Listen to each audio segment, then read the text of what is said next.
Alright. We are back with a surprise stream. I was not expecting to do this, but then I figured, well, I can't play Night Rain until tomorrow evening. And for some reason, they wanted to do the next session super early in the morning. So I figured, you know what? Monster Hunter Wilds Open Beta is still available. So might as well do one final look at the Monster Hunter Wilds beta test utilizing the 13900K. This will be the final swan song of the 13900K because after this I will be retiring the CPU. The CPU has had a good run. It is kind of getting kind of old now. So we're going to have to retire it. And why did the game boot up on the wrong monitor? This is not the correct monitor. So we're going to have to move this over. Hey Matt, hi RK, Grosley. I gotta move this over. It's probably gonna become gigantic. Switch this over to the LG Ultra Gear. Sure enough, it went gigantic. Switch this over to 4K. Alright, this stream is going to take a look at potentially the performance of a 9070 XT. Alright, now we're playing the game at 4K resolution with the i9. This is the, well, okay, it's not, technically it's not the last i9. Because the i9, technically the 14900K was the last i9. It was the last of its kind. Windows plus Shift plus arrow key switches the screen to different monitor. Wait, really? So if I have this Windows, Shift, arrow key. Oh, that's cool. Okay, does that mess with OBS though? Oh, yeah, that's cool. Oh, thanks for teaching me that. That's cool. Wow, that is very handy. Is that like a Windows 11 thing? It messed up the resolution because... Because it's funny because we got 3 monitors. There's 3 monitors. Man, people keep asking me to do like a setup tour. I don't see the reason of doing that because I already have a video showing all the computers. Although there are a couple new ones that aren't in the old videos. Maybe I need to do a new one. But we got 1440p on the left. We have 1440p on the right. And we have 4K in the middle. For a triple, it's almost like having a ultra wide, but instead of like one big ultra wide, there's 3 separate monitors. So we have the Agon. I mean, you guys can literally see it in the game. Look, check this out. Here it is. These are the monitors. LG Ultra Gear Plus. This is the 32-inch, 240 Hz OLED. 4K with that 480 Hz mode that I never use. Then it has the AG24 1Q G4 and another one because we have a double. We have a left and a right surrounding the LG Ultra Gear. So, but yeah, thanks for teaching me that. That is a really good shortcut. I am definitely going to need that when benchmarking on multiple different computers because I've often had to, you know, the biggest offender is Horizon Zero Dawn and Horizon Forbidden West. For some reason, every time I fire up that game on a computer, save, go load up the game on another computer, it's always on the wrong monitor. I don't know why. Like, it's always on the wrong monitor. You got the Asus WOLED? Yeah, that is the exact same panel that I'm using. That is known as the P32 UCDP. UCDP. That is the exact same panel that I'm using. The only difference is mine is the Ultra Gear, which is more multimedia friendly, whereas the Asus one has more of those like gamer things. So, this is the final stream of Monster Hunter Wilds Open Beta. I will not be streaming this game again until the game comes out. But I figured, hey, I cannot play Night Rain right now until tomorrow, and I'm going to retire the 13900K. And I remembered that last weekend I did mention that if there was time, we would stream using the 13900K one final time. So because I have since decommissioned this computer. Normally, this computer would not be in this very room with the setup that you guys see behind me. This would have been in a completely different location. If you guys tuned in to the live stream back in November, you would have seen the 13900K's natural habitat. It is definitely not this room. So I've since retired the 13900K. I have stripped it of all of its storage media. I have downgraded it to 64 gigabytes of RAM. So it has been sent into an early retirement. Let's put it that way. It's not defective. My CPU is totally fine. It doesn't have any stability issues. It does not have any voltage degradation, because we've talked about that on the stream in November. We've explained that, why that problem cannot happen to my 13900K, but it can happen to a lot of other people's 13900Ks. So we've covered that in a separate video, separate content piece. That's not the reason for retiring it. The reason for retiring the 13900K is because of twofold. The 9950X basically, so, well, I don't know. Currently, the 9950X has not replaced it. The replacement, as of right now, is the Intel Core Ultra 9 285K. I have upgraded from the 13900K to the Intel Core Ultra. That currently has now taken the position of the 13900K. It is now in the location where the 13900K used to be, which means I do not have quick access to my Intel Core Ultra anymore. It has become like a home media storage array server type machine, and it will basically fulfill that role now, just like the 13900K did for the past 2+ years. So we will do one final stream featuring this relatively old CPU now. It's not super old because it is how many months old? This is 24, 25, 26, 27. This is a 28-month-old processor. So it's not quite middle-aged yet. Remember what I told you guys. It has to become 3 years old. So it won't be a middle-aged processor until October of this year. So technically, I could have kept using it, and I might still use it. I will be using it for some other niche content on the channel that are more in like IT and networking related videos. So stay tuned for that if you want to see how I will still continue to use the CPU. But we will not be using this for gaming. We will not be using this for like office work anymore. It's basically EOL now, so I've replaced it. So that being said, let's go over the system specs here. We are using the 13900K as explained earlier, 64 gigabytes of DDR5. Actually, let's bring up the task manager. There we go. So the task manager shows how the CPU is set up. Now this CPU functions very differently from Ryzen, and it functions very differently from Intel Core Ultra. Intel Core Ultra does not have access to hyperthreading. So what we saw with Intel Core Ultra was that the P-cores were overwhelmed by Monster Hunter Wilds, and it was a complete CPU bottleneck on the P-cores. But here, because of hyperthreading, the hyperthreads, sometimes the Windows scheduler likes to throw the game, some of the game tasks onto the hyperthread, the logical thread.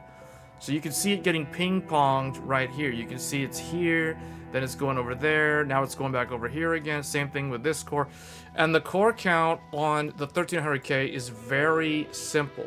It's very easy to count the cores in the task manager because they are uniform in terms of how you count them. So the P cores are the top 8 cores, and the E cores are row 3 and row 4. So the way you would count this, not counting hyperthread, it would be P, P, P, P, P, P, P, P. Then E, E, E, E, E, E, E, E, E, E, E, E, E, E, E. That's how you count. Very basic stuff. You count 8 P cores followed by 16 E cores in 2 blocks of 8 on the E cores. You got your 1 block over here, then you have your other block down here.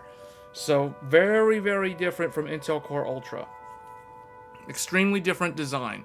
And then on the memory, we have 64 gigabytes of RAM running at a massively whopping speed of 5,600 mega transfers. So we're doing 5,600 on the RAM because that is the official spec for this processor.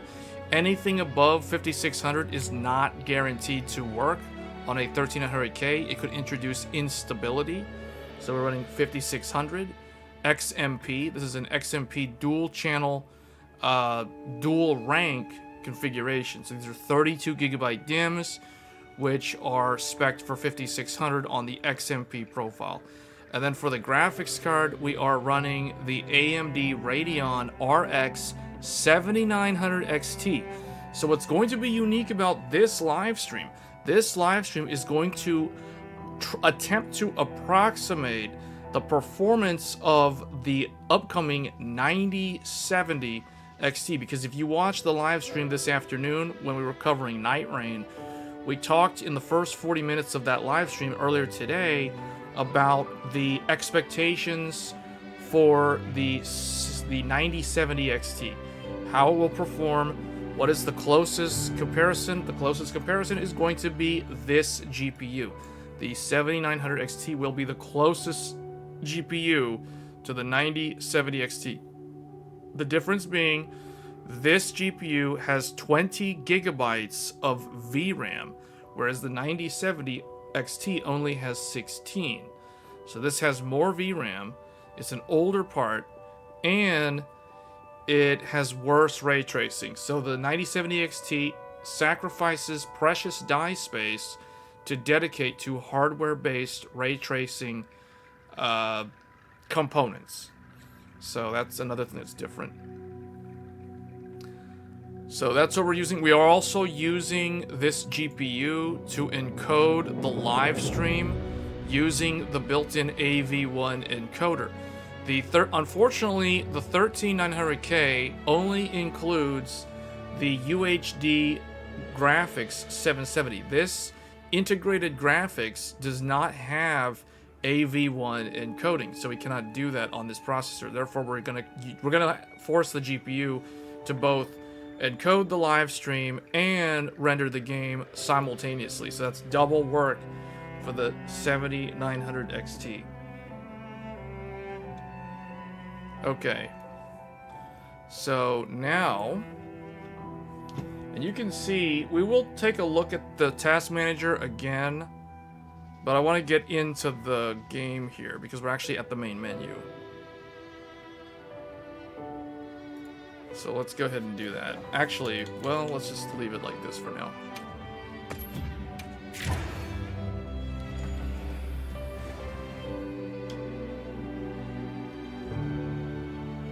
Oh, I never turn my iGPU off.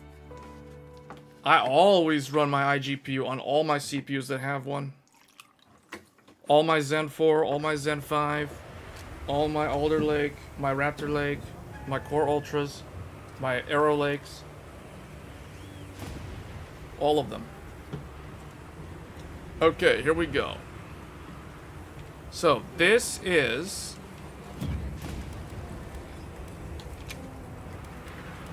This is 4K. Balance upscale. So let's change this to quality. And let's change this to ultra. And now let's see the true performance of the 7900 XT. The 7900 XT. And you can see it pulls about 310 watts of electricity, give or take. Anywhere from 290 something to 300. Let's go outside of here. Let's take a look. Whoops. Wait, what? Oh, I felt like I was playing Elden Ring for a second. I started busting out Elden Ring buttons. That's not how this game works. Okay, so now you can see that it does jump all the way up to 349 watts. The CPU is pulling on average, what, 126? I saw a spike of 161. But you know what's interesting? I need to go back and look at the footage. I feel like this CPU and the 9950X use about the same amount of electricity when running this game, which seems to indicate that this game is very CPU heavy. The other thing that's a little bit concerning, and you can see on the screen, the temperature of the CPU is all over the place. 66 degrees, 82 degrees, 85 degrees, 77 degrees, 79 degrees. It's like all jumpy. The 7900 XT is at a rock solid 82 degrees Celsius. So that is consistent. That is the expected temperature. It was funny because back in November, people were like freaking out because they saw my 13900K touching 99-100 degrees Celsius.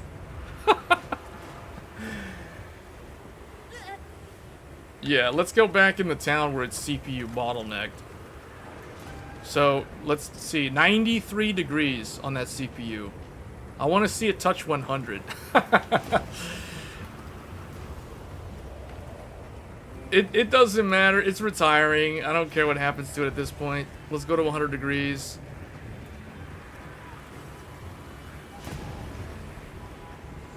Anyway. Where are all the others?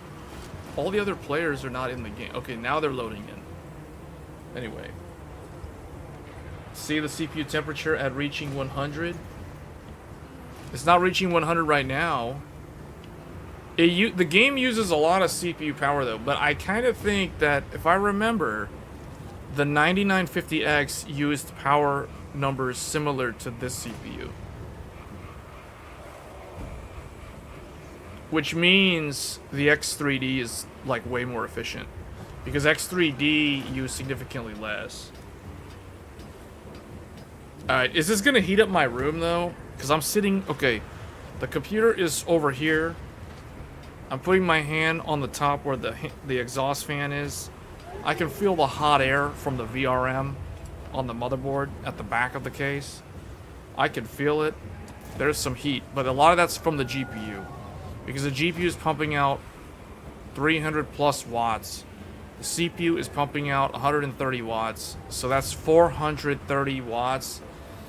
Plus dissipated, which is not captured in here. You'd have to use a wall meter to see that. So I would imagine right now at the wall, we're pulling about 550 to 600 watts of electricity just to play this one game. And that is the reason why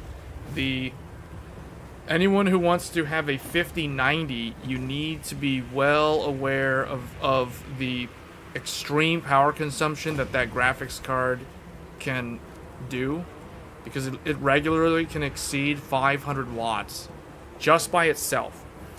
To put things into perspective, the 13900K plus the 7900 XT together is putting out less power than the 5090 by itself. And we're talking 13900K and another GPU together is less power than the 5090. So that gives you guys an idea of, like, that is a high maintenance graphics card. That graphics card is not for a regular gamer. It's for someone, it's for a true enthusiast who really, really knows what they're doing. You cannot just buy that graphics card, spend $3,000 and just put it in your computer and expect everything to be totally fine. The heat is the bigger problem. Even a medium strength PC will make a bedroom pretty toasty. It's already getting kind of warm in here. We haven't even started a hunt, and I'm already feeling the heat. This is the reason why any serious gamer is going to get a 9800 X3D. Like, straight up, 100% serious. Any serious gamer is going to want a X3D, because those are the most efficient CPUs when playing these CPU demanding games like this. So And you guys can see temperatures on the 13900K are not terrible while gaming, but they can become problematic. This is never a problem on the 9800X3D. So let's do something here. Let's actually get into a hunt. Let's help somebody hunt something. I don't really care what it is.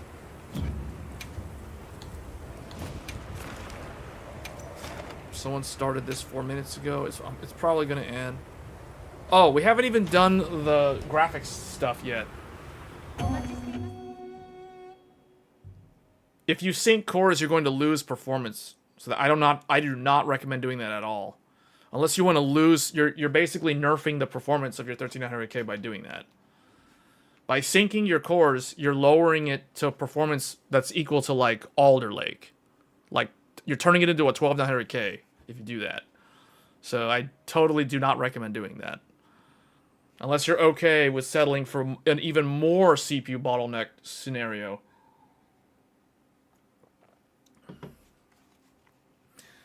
You're waiting for 9070 XT. I think a lot of us are. Okay, let's see. 99 degrees, 100 degrees Celsius on that CPU. 95 degrees. You love to see it. I love to see those temperature spikes. You know why I love to see that? Because I never see that on any other CPU that I have. This is the only CPU that I own that does that. No other CPU in my possession does that. This is the only one that behaves like this. I wonder why this thing was dying.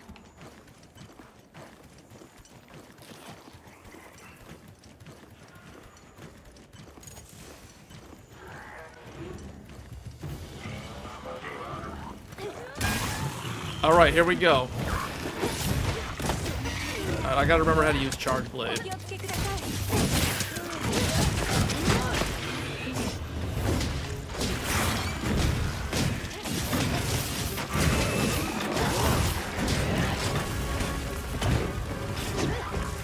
.44 FPS. We're gonna need some frame gen. We need frame gen. We are CPU bound.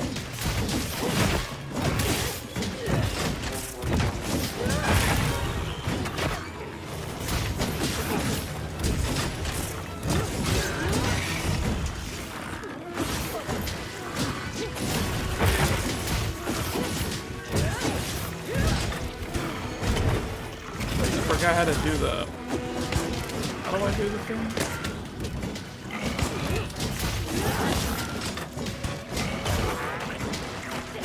I forgot how to turn it into the charged sword. He died already though, but I forgot. Okay, hold up. What was it? It was, Oh, there we go. Okay, got it.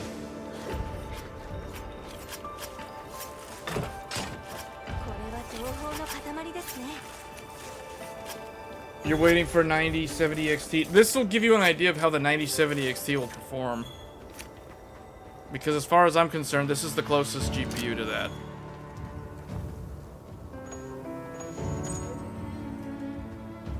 We are going to have to leverage frame gen for this game.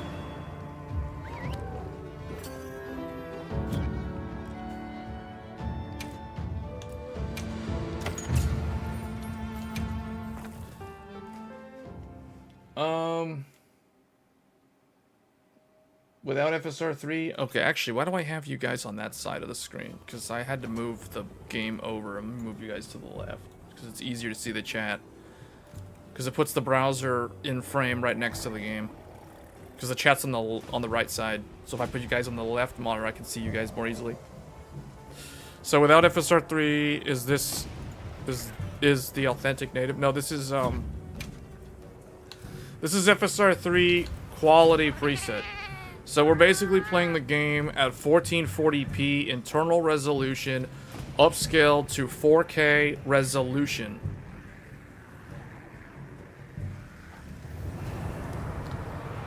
Ultra preset. So now we need to turn on frame gen and fix everything. There, everything has been fixed. Now the game looks so much better. Now the game plays so much better. Although this is the old FSR. This is FSR. I like that Capcom shows you the version of FSR.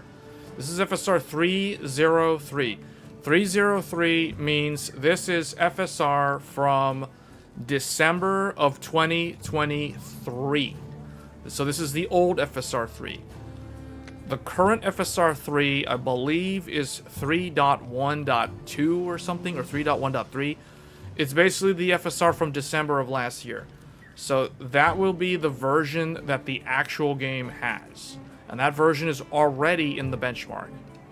And that version fixes the weird rubber banding, like blur ghosting effects that you see on the screen here.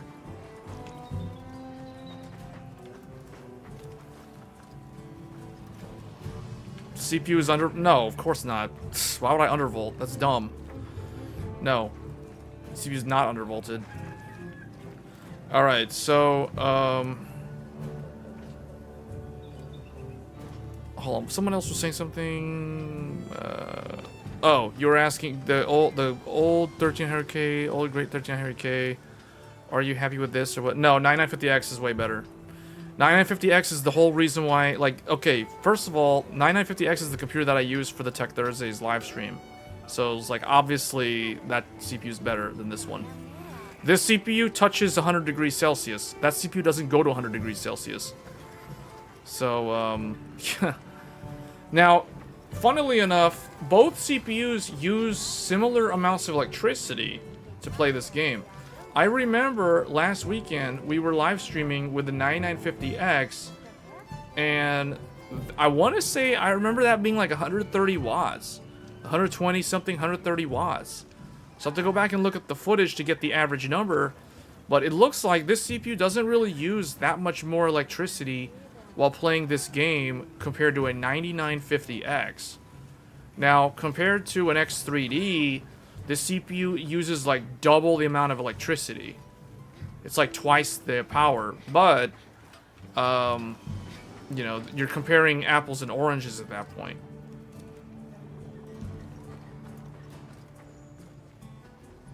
So this is the main way that most people are going to play the game. Capcom intends for everyone to use FrameGen. Otherwise, you're going to have, like, poor performance. Oh, we can try to play it without FrameGen. I mean, I literally just did a hunt without it. I turned it off. The only problem is now you hit CPU bottleneck. Look at that. 43 frames per second. 47 frames per second. So we do kind of need the FrameGen. Here we are in the land of CPU bottleneck. We go outside to remove the CPU bottleneck, and you can see the frame rate goes up. The frame rate goes up close to 60 FPS. In fact, sometimes it goes above 60 FPS. But you go inside here, every time, like if I'm playing with no FrameGen, every time I go in the camp, I'm going to hit CPU bottleneck, and it's going to feel awful without FrameGen. So we're going to need to leverage FrameGen to fix this.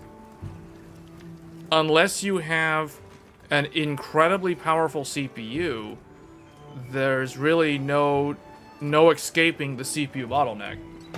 You guys can clearly see a CPU bottleneck right now. 40, we're in the 40s.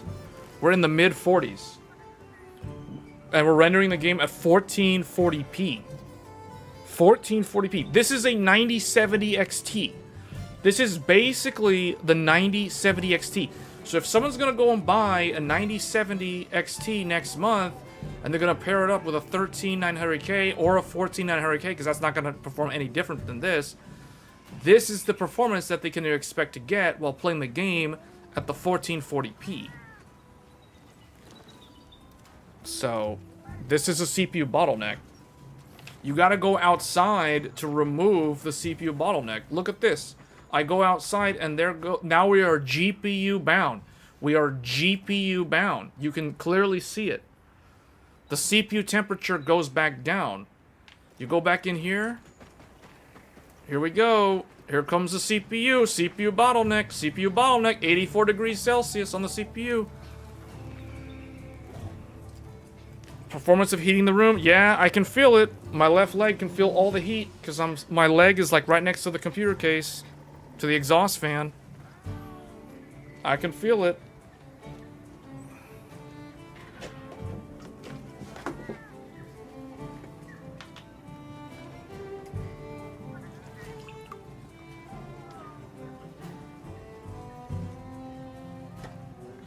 So,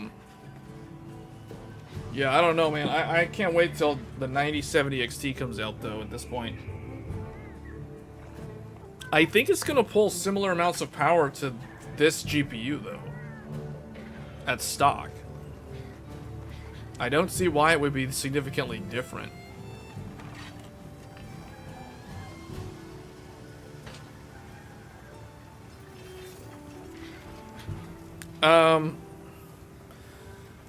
Don't buy an aquarium case, if you know what that means. My advice to people who want, to build a quiet computer, get a traditional case that has a front intake and a rear exhaust, or make it run like a chimney style, meaning the intake is on the bottom and the exhaust is up top.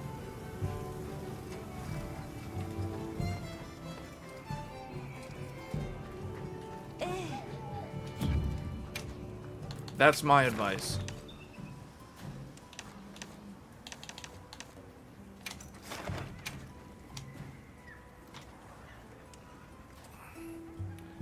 Fractal define. Oh, also get a large case. Don't get a small case. Small cases are always loud.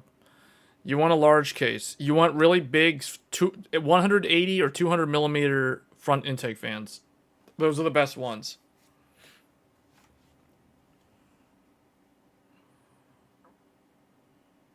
Yeah, but aquariums are the cases that will cause the 5090 to melt.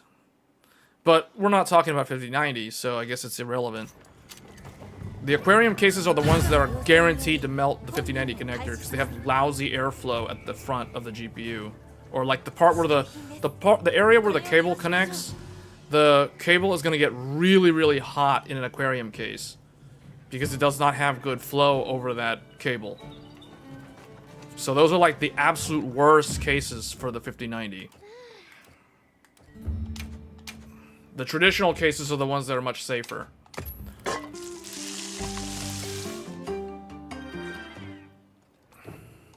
Okay, should we try this without frame gen? I feel very uncomfortable doing this hunt without frame gen. I don't know, I feel like I'm gonna need frame gen. I think I'm not gonna be able to react fast enough without frame gen. That sounds so weird to say, but it is so true in this game. Frame gen to the rescue. Boost that FPS. Boost that FPS. Look at the shield rubber banding effect. What's the other weapon? Oh, the hunting horn? Okay, we're going hunting horn. It's Doshiguma. Nothing could possibly go wrong.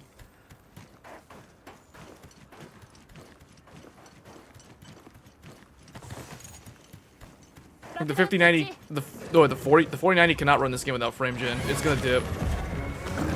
Dude, I tested it. Well, actually, no. I think you're right. I think you're right, because the Threadripper plus 5090 did good, I think. Yeah. Yeah, that was actually that was the smoothest one. I think it still dips, though. 4090 still dips with no frame gen. With frame gen, it never goes slow.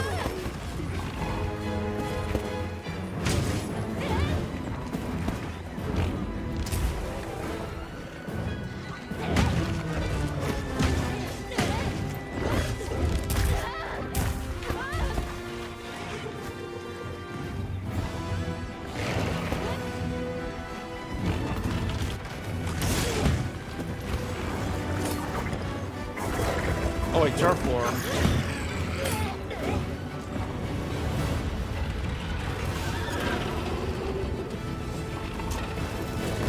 Oh, they're doing turf war.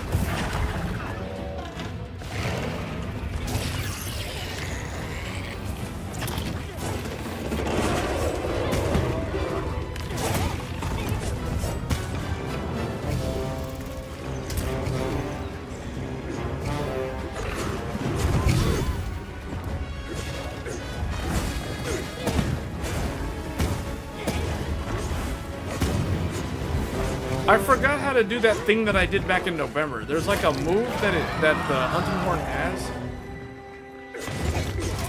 Hunting horn looked like a giant tuba. Yeah, I know. I like it. I like the design of all the weapons in this.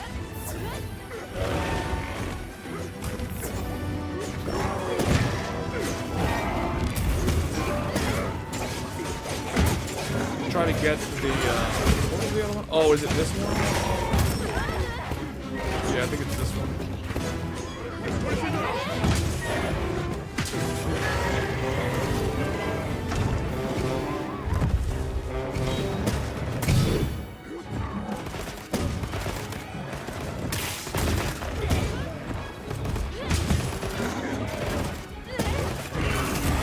Let's do Echo Wave.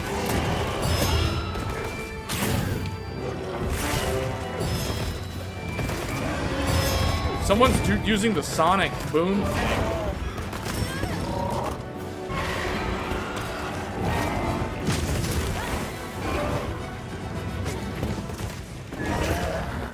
Oh man.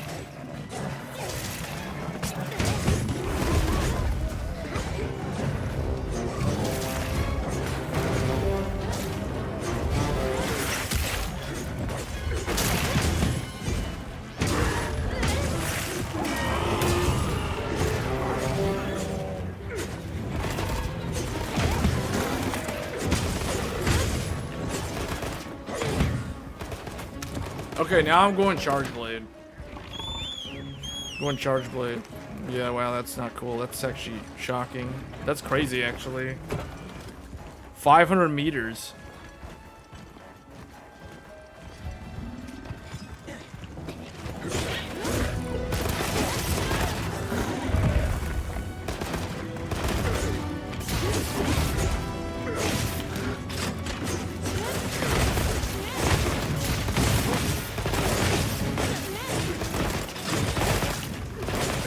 I keep getting interrupted by the is that someone with a dual blade? Somebody keeps interrupting my hit. Okay, that time the monster interrupted my combo.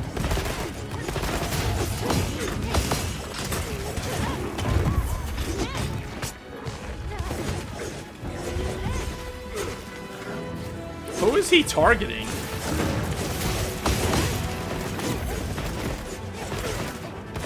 Me? No, he isn't even targeting me. I don't even know what the monster's attacking. He's like turning in circles.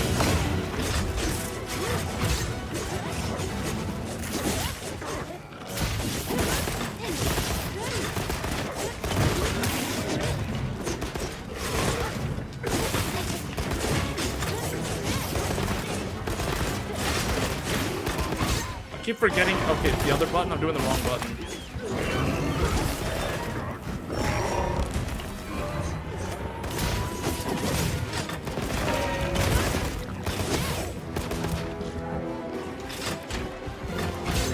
Oh, I keep pressing B. It's Y, not B.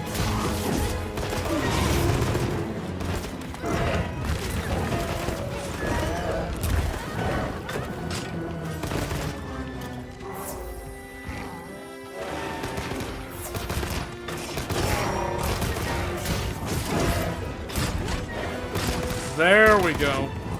Oh, he wasn't close enough.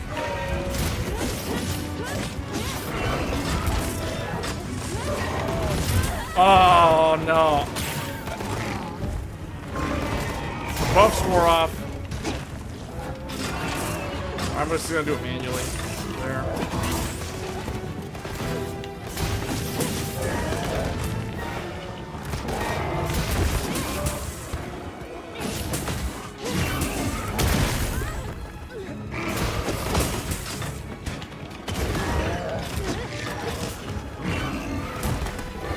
Keeps trying to attack the guy with the light bow.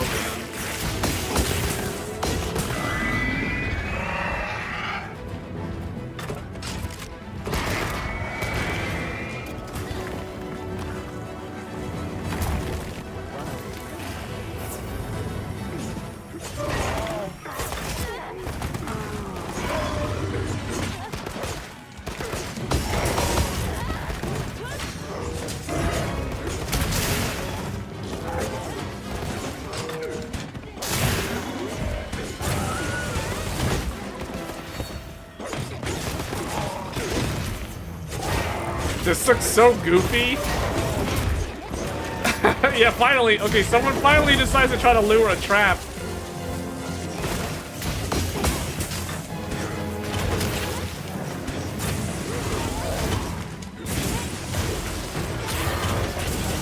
Oh, that was bad aim.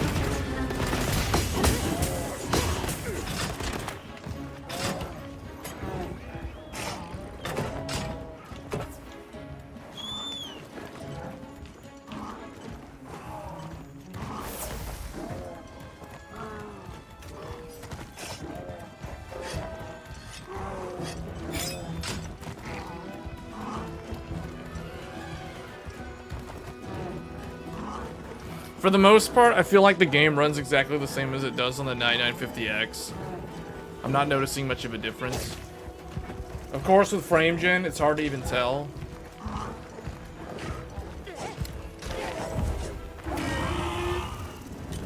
How do I knock this thing down?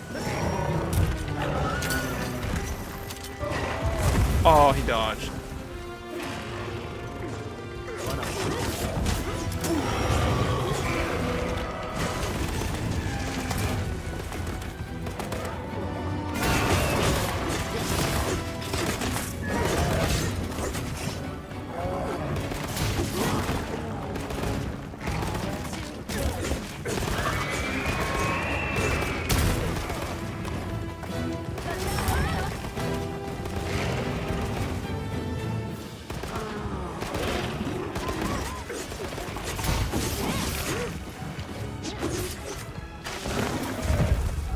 Yes, it's exactly the same.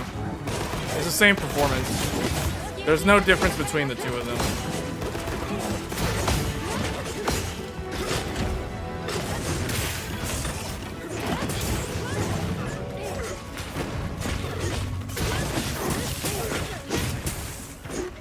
I mean, the main reason why I'm doing this is to show people who already have these CPUs what the performance is like if they're interested in playing this game. I don't think anybody who's building a new computer this year should consider a 13900K. First of all, the CPU's EOL, so you can't buy one brand new anymore. Unless it's some, like, leftover stock from someplace in the world. Otherwise, you'd have to get 14900K. And 14900K is no different from 13900K. And I don't know how I feel about buying into a CPU generation that's over a year old when there's, like, newer Intel options. Like the Intel Core Ultra. And then obviously AMD's Zen 5 and Zen 5X 3D. But I think Zen 5 itself doesn't do enough to differentiate it from the Raptor Lake CPUs, other than being lower power and more reliable. The X3D is the true, like, gaming CPU, so that's what I would recommend. So, like, for instance, next month, we get the 9950X3D. I will definitely be upgrading to the 9950X3D day one, like instantaneously. As soon as I can get that CPU, I am buying that CPU. That is going to be the best desktop CPU for mainstream PC.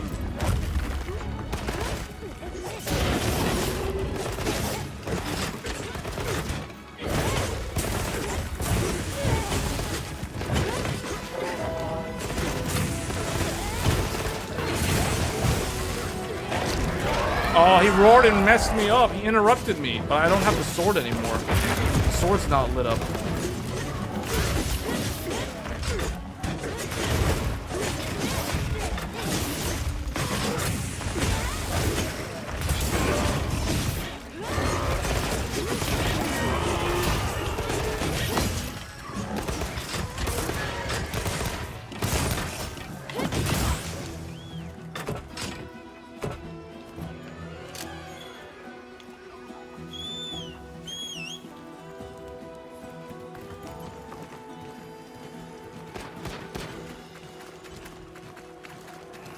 What do I do with the other CPUs?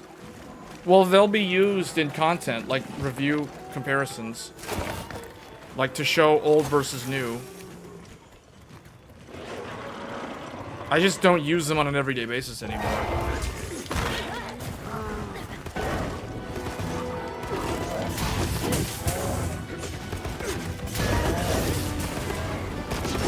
Man, he really... Okay, this monster is... Okay, you know what? Do I have a trap? Do I have a trap? I'll die. Whatever. I wasted the trap.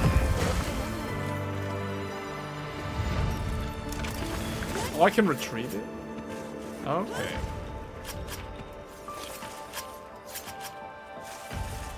Are you able to show your library of CPUs? I mean... I guess...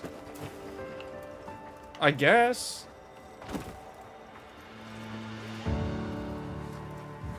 mean, it's mostly CPUs within the last, what, 3 to 5 years. I don't have a lot of old ones. Like, really, really ancient ones.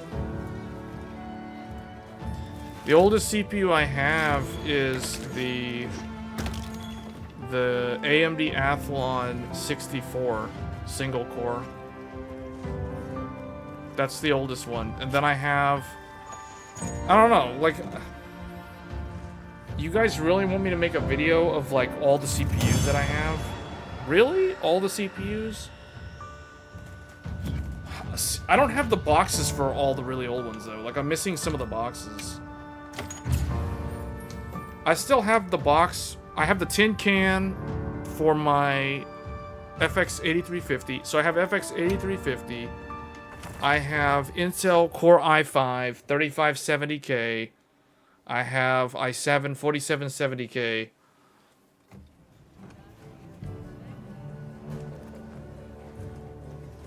I've got... What do I have after that one? I have the first Ryzen, so the 1800X. Ryzen 7 1800X. I have the Ryzen 7 3800X, the Ryzen 7 5800X, the Intel i7 11700K, the Intel i7 12700K, and then after, so during DDR5 era is when I made the switch to the Ryzen 9 and the Intel i9. So I have the 13900K, which we are streaming on right now. Somewhere in the back I have the 7950X. And then on the desk here, we have the 9950X. We have the 9800X 3D. And the Intel Core Ultra series. So those are the ones that are on the desk. The rest of them are like behind me, like back there. And then there's some others that are in storage, the even older ones. Threadripper, I have Threadripper 2950X and the 7960X. So I have two different Threadrippers. I have the old Zen Plus Threadripper and the current Zen 4 Threadripper. I don't have any big Intel HEDT CPUs. I only have Threadrippers.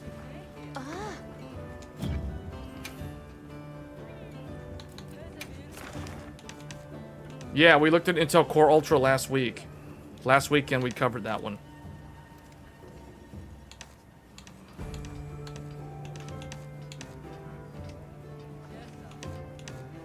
Man, a lot of people want to fight this thing.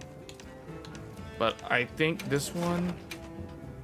If I'm going to fight that thing, I'm not going to bring Charge Blade. Because I'm not good with Charge Blade. I would have to bring Gunlance or something. I feel like I did best with Gunlance when I fought this thing.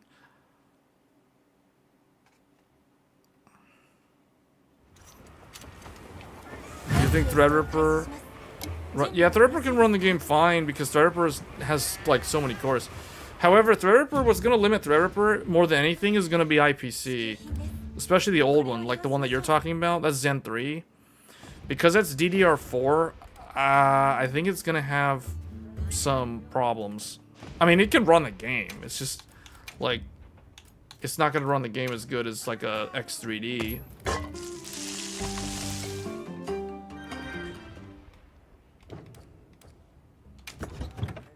Actually, yeah, I need to change the weapon. So the first one, probably going to bring Gunlance to this fight.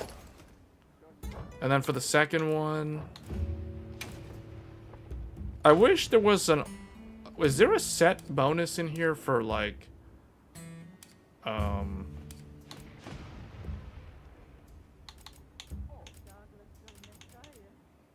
I don't know. Maybe I'll just bring the switch axe. So I'll have one... I can have a tank. I'll play as tank, and I'll play as, the other thing. We'll see. The, gun lance for tanking, and switch axe for the, like, non-aggro DPS. Do I like small form factor PCs? No, I don't like them at all. I only typically build large full tower or mid tower. Most of my computers are all mid tower. I don't have any MATX or ITX motherboards. All my motherboards are standard ATX or EATX or CEB.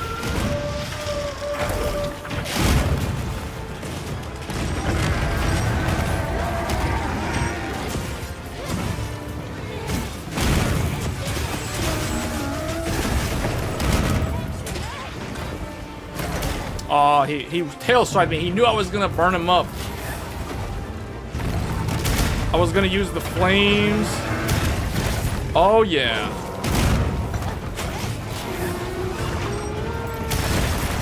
Yeah.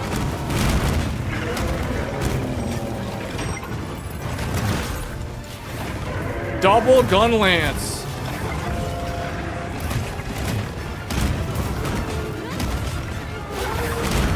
I think the music's probably too loud, isn't it? I feel like the music's probably too loud. Is the game audio too loud? Because I see it like... Hold on, I'm just going to turn it down a little bit. There.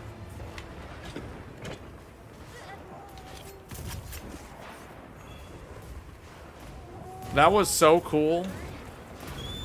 Gunlance is legit so cool in this game. This is probably going to be in my top 5 list of favorite weapons for Wilds.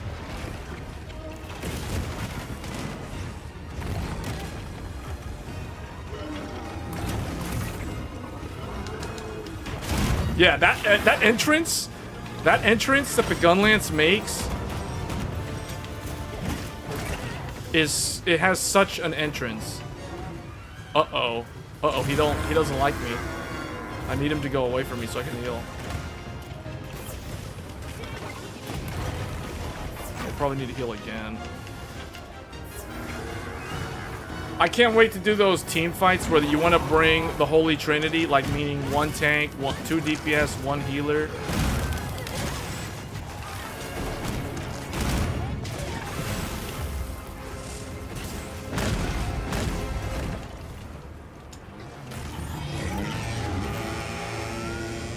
Can you recommend anything for remote work? Oh, he's enraged. For remote work, a laptop? A business laptop like a ThinkPad? Oh, Divine Blessing. Yes. I'm gonna need a Nullberry.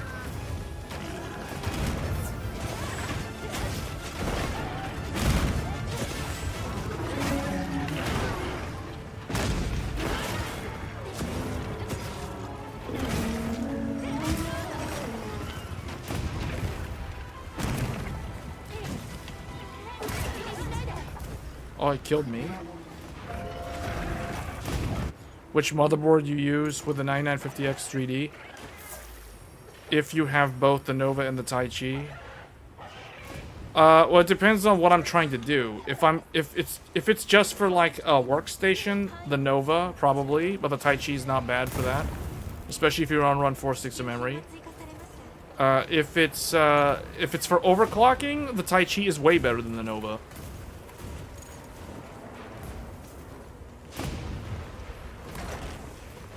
If you want to overclock, you get the Tai Chi. You don't get the Nova if you want to overclock.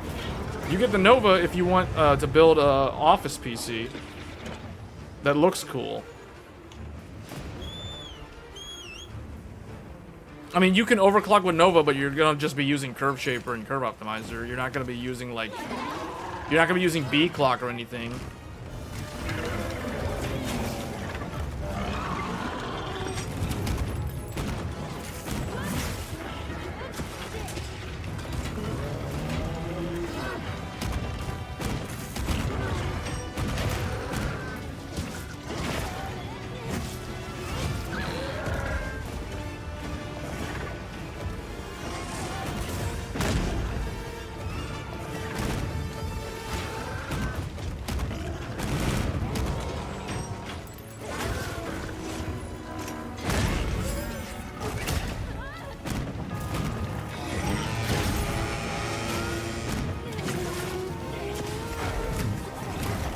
Oh, I'm pinned. What do I need to do? Knife attack? Oh, someone needs to do that. Okay, I need to have the flash up.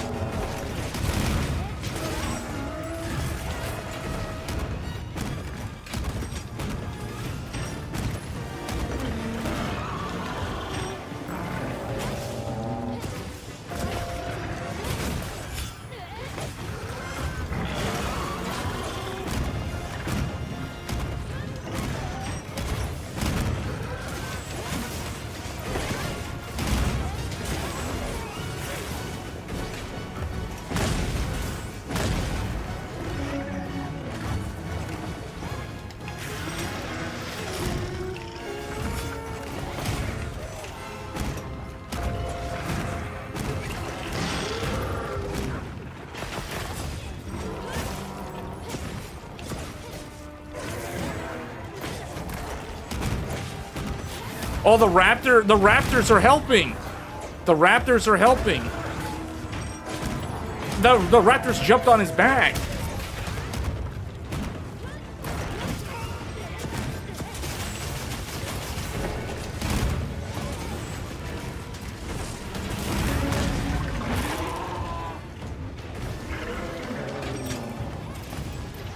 The raptors died.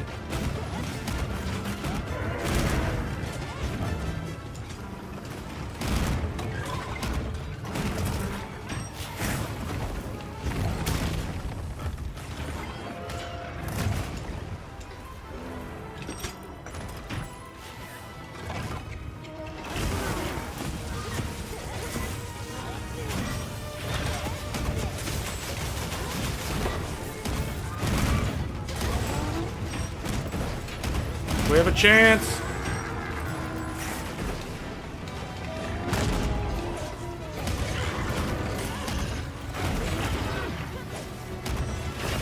He's getting tired. He has no food.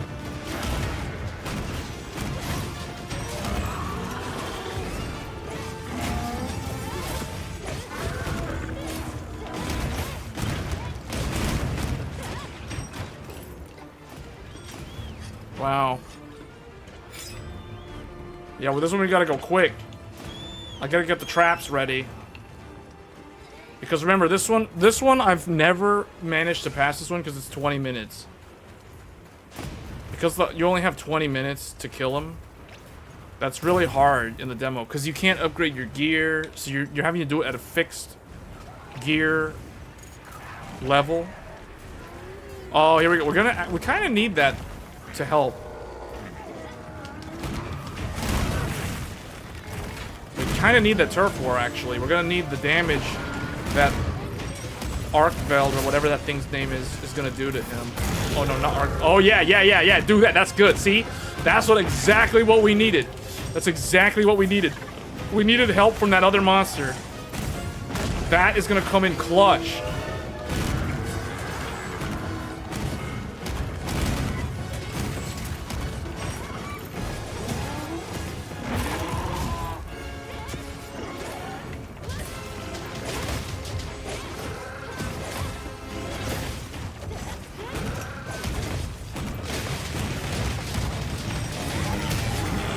Oh, he's mad. He's mad.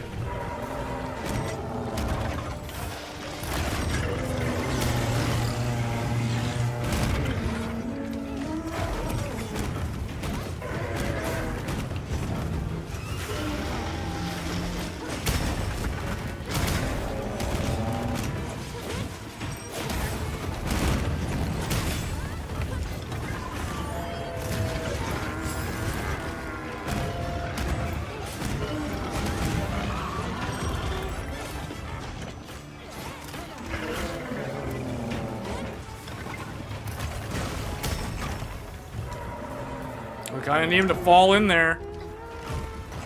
Get him to fall in.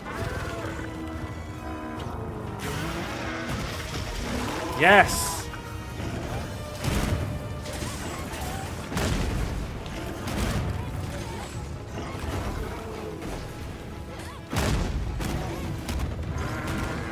He's almost dead. He's almost dead. Keep going, keep going. Oh, he's almost dead.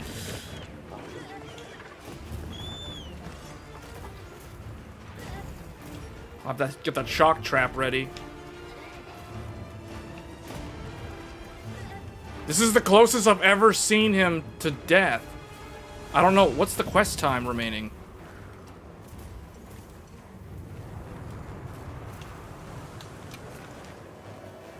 Seven minutes left. We have 7 minutes. Everyone just needs to stay alive.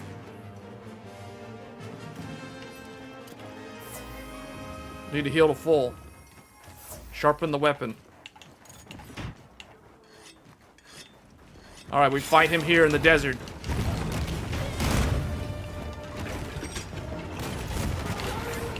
This is it.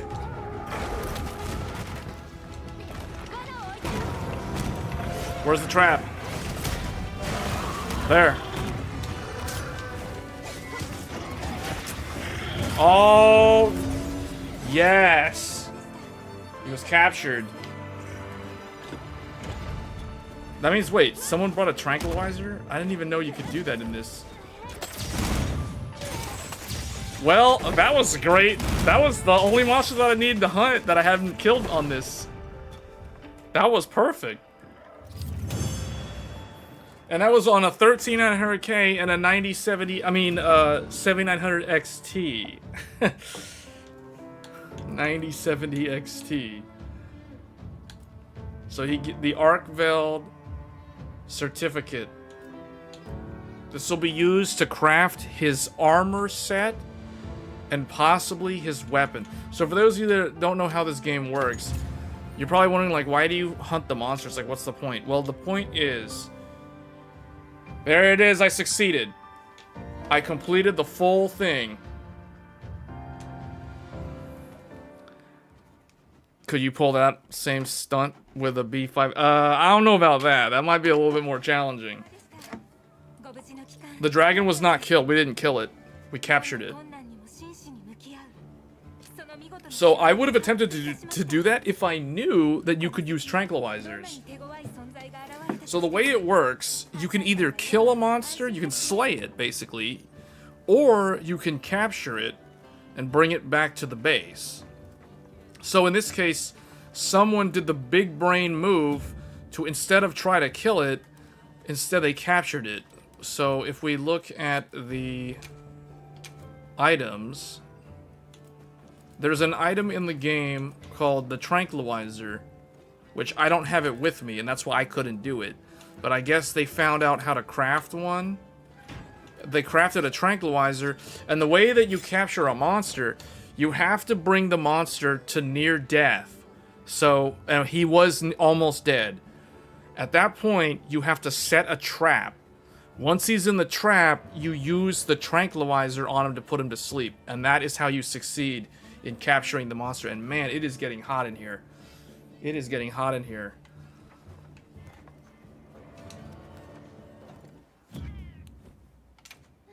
So hold on, crafting items.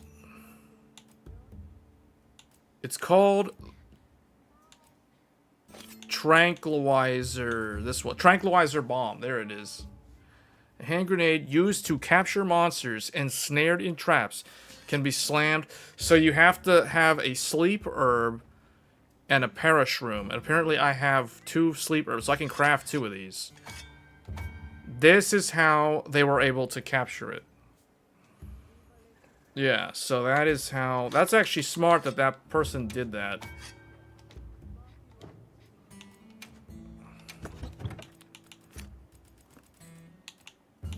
So I don't need these. I need to restock on this stuff. I need another, I guess I don't need this. I need the... Hold on. I need to bring another trap. Well, that was perfect, though, because now I've done all the content in the open beta. I've done everything now.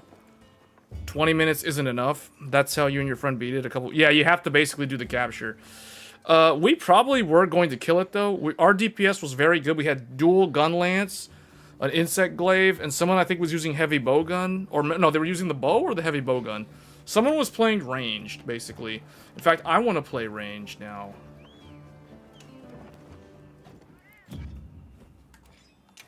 I want to use the bow. And instead of the gun lance, although I think I'm doing pretty good with gun lance, I'm gonna go with the dual blades. No, not the dual blades. I'll just bring the light bow gun. We're going full on range now.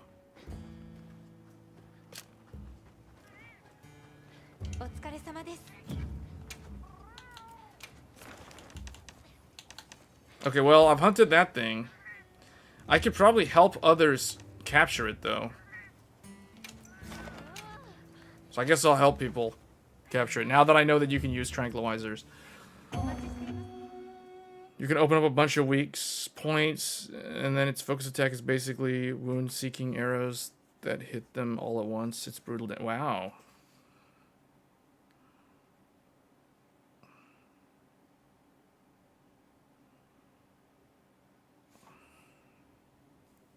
$100°C on that CPU. You love to see it. 100°C.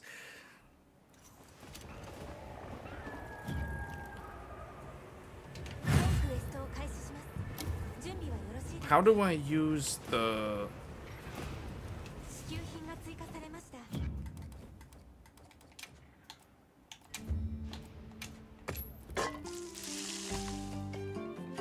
You can open up a bunch of weak... Okay, yeah, 97C was the highest.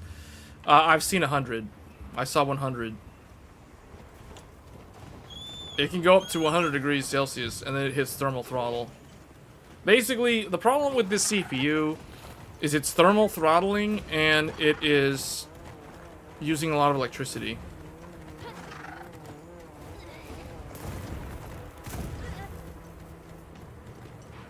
It thermal throttles. The problem, so the 1300K has two problems: thermal throttling and then the high electricity. The Threadripper doesn't thermal throttle. The Threadripper only has high wattage. It's high electricity like this, but it does not thermal throttle, whereas this thermal throttles. Oh, I guess I'm gonna use the bow. What's the aim thing that I can do? Does this have something? What is the bow's, like, dismount attack?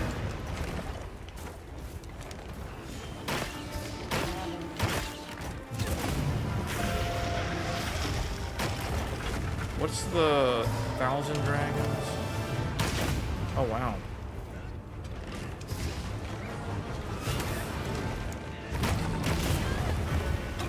Uh-oh. I don't know what I'm doing. Okay, no, I'm not gonna play as this. I'm not gonna relearn how to play this and cause people to fail the mission because of me trying to learn how to use this thing again. I used to use this in World a long time ago, then I never used it. After Xenojiva, I never used the bow. So like Iceborne, all that stuff, I never used the bow. The only ranged weapon that I'm actually somewhat familiar with is light bowgun. Why did... What the...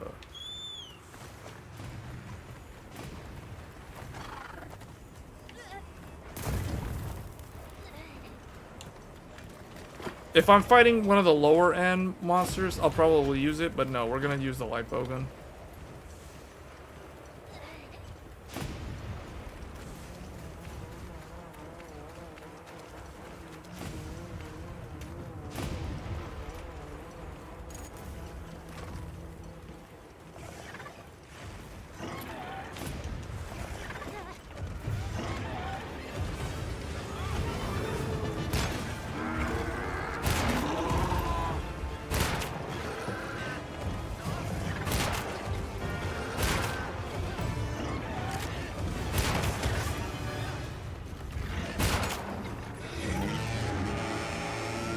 This is too short reach.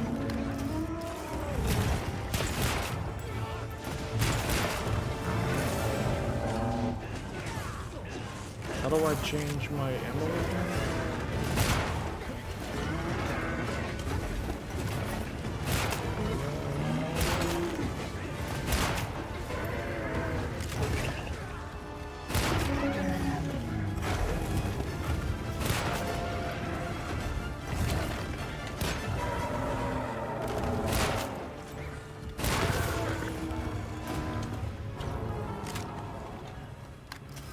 It's not B. Oh, it's L1. Thunder ammo. I need to try thunder ammo.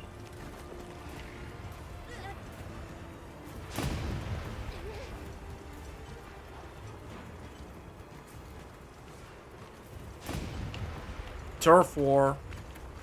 Here, let's try to play this without frame gen.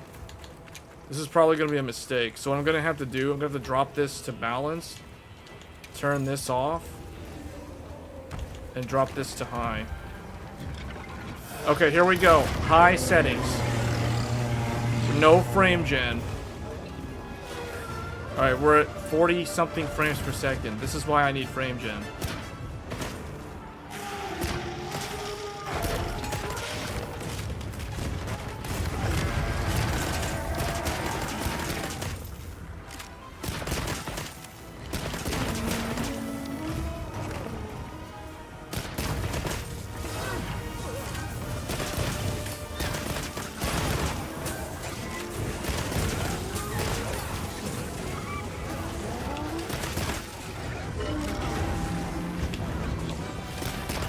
Man, the frame rate's too low. I feel like I'm playing it on a console. This feels like the console. This feels like PlayStation 5. Without the frame gen, I'm playing it like a PlayStation. Okay, I can't do this. No. They designed the game with frame gen. You gotta use the frame gen. That is the way. I want my ultra settings. I want ultra settings. We gotta turn on that frame gen. Capcom literally says they want you to use frame gen. It's like, you guys, people who don't want to use frame gen, they're just doing it wrong in Capcom's eyes. Yeah, this feels so much better. This is so much smoother. The only problem is we're like 60-something FPS with frame gen. The fact that you need frame gen to get the playable frame rate is so weird, though. This is like the most controversial game engine. Because Capcom has gone on record saying you better turn on frame gen, otherwise you will not enjoy this game. It's like you cannot enjoy Game of the Year unless you use frame gen. Oh man. Oh, I need a frame gen to save me. Frame gen didn't save me!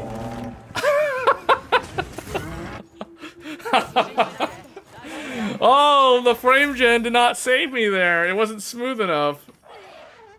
Oh no, my frame gen. Did someone else die? Somebody else died also. Hey, that guy had frame gen turned on too. I bet everybody playing this is using frame gen. Unless they're playing the game at like 1080p.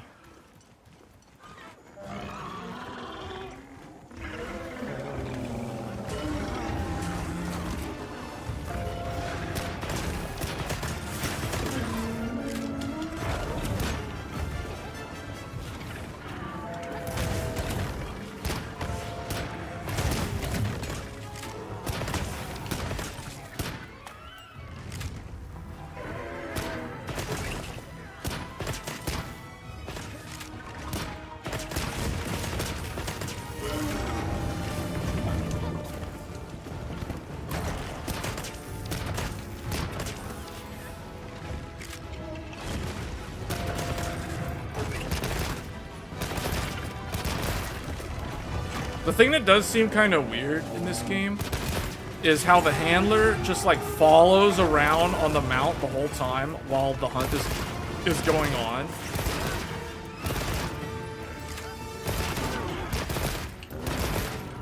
There we go.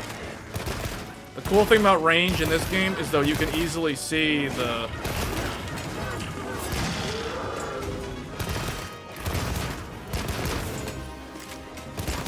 Alright, I got an idea. I'm gonna put the trap.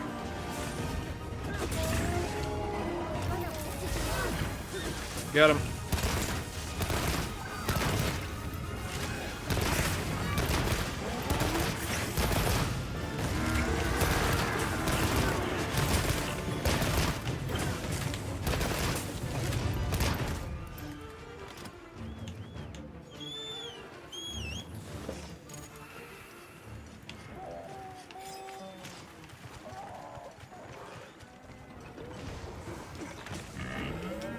Someone wasted the vine attack.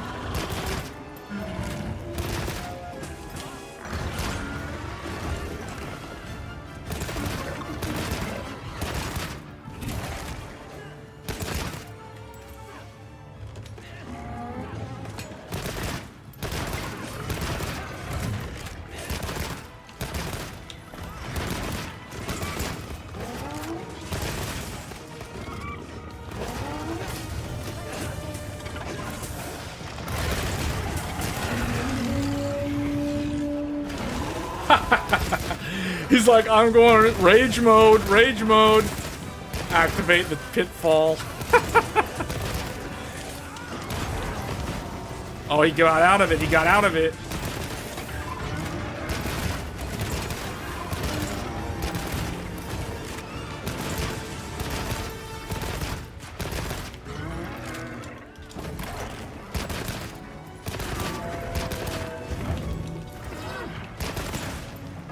Turf war. Turf war. Doshiguma, we need you. Doshiguma, I choose you.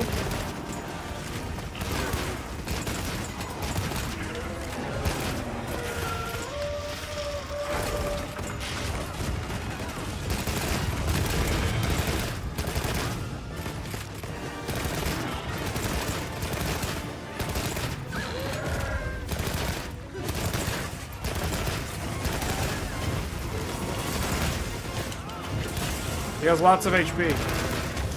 Oh yeah. Oh yeah. Big damage, big damage, big... Oh, he's going for me. Oh, he's gonna try to kill me.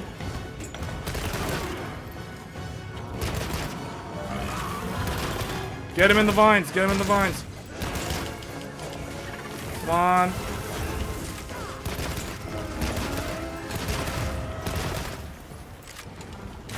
Alright, I'm out of special ammo, I'm out of special ammo.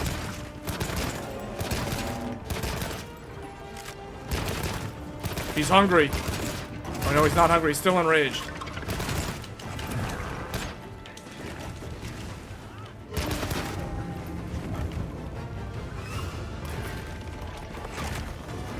Oh, whoa, whoa, whoa, whoa, whoa, whoa. Whoa! Yes! The ground flare got him.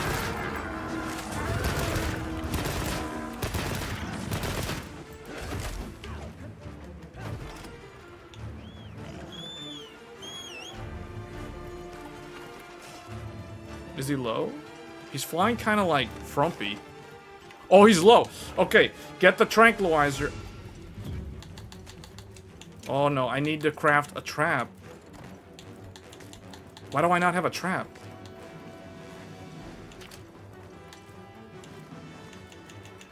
Does somebody have one? How much time is remaining on this? Oh, we're gonna fail. We're at the 37 seconds. 37 seconds. This is gonna be a fail. It's gonna be time up.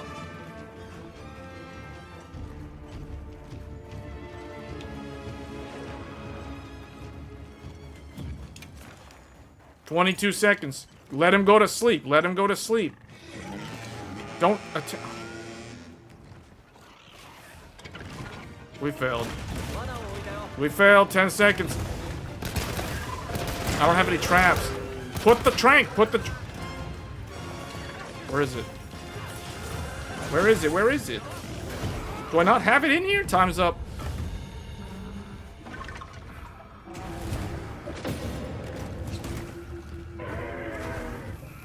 Did it remove it when I, like, redid my inventory? I could have sworn I crafted a tranquilizer. I crafted 2 of them.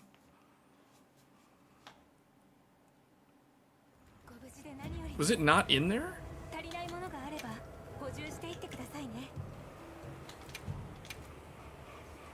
Yeah, it's not in my inventory. Why is it not in here? I crafted 2 of them. Oh well, we got them earlier. Oh, because it was here. That's why.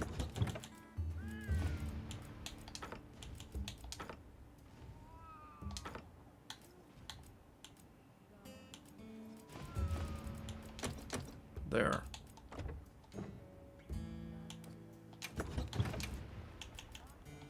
Just bring the gun lance again. Actually, you know what? I want to try the hammer. Hammer and the light bow gun. Although the big whatever, the great sword is also good.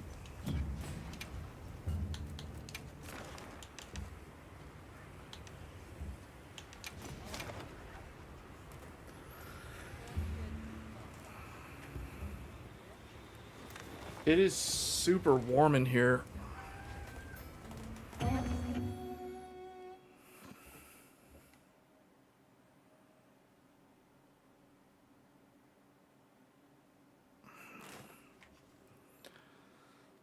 Oh, but for the question earlier about the 82, 83, that's because that's the target temperature of the 7900 XT reference card. It's supposed to run that hot. It goes up to that temperature on the cooler.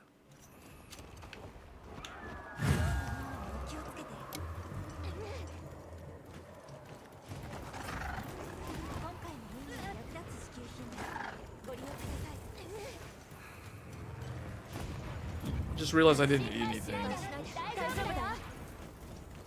Somebody fainted. Alright.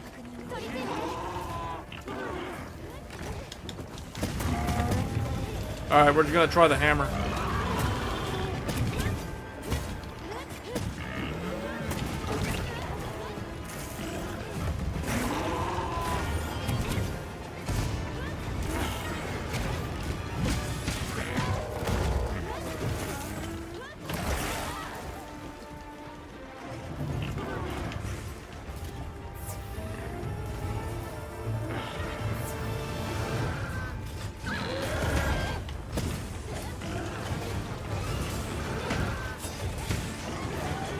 Why is there a crocodile right next to me?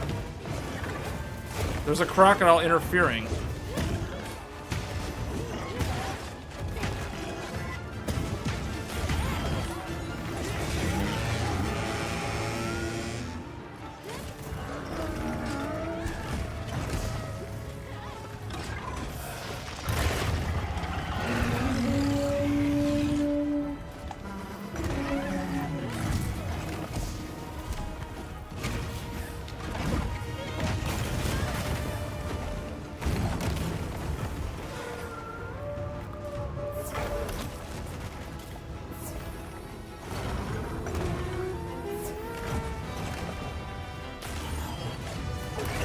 We need to lure him under the vines.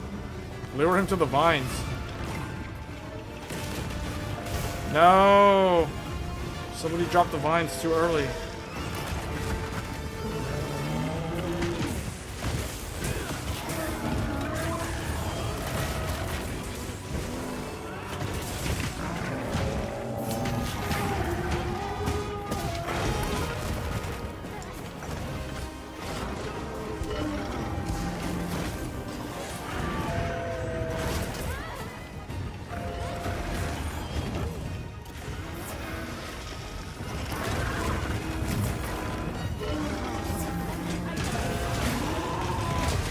Yeah, this is kind of like Nergigante. This is kind of like Nergigante's fight. It even has like the brass instrumentation in the theme.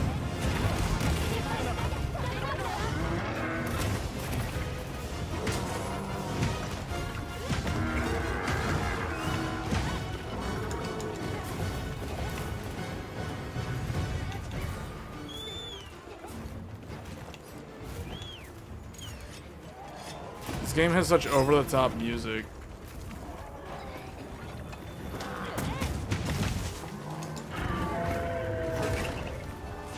Hold on, can I use this? Oh, I can't use that.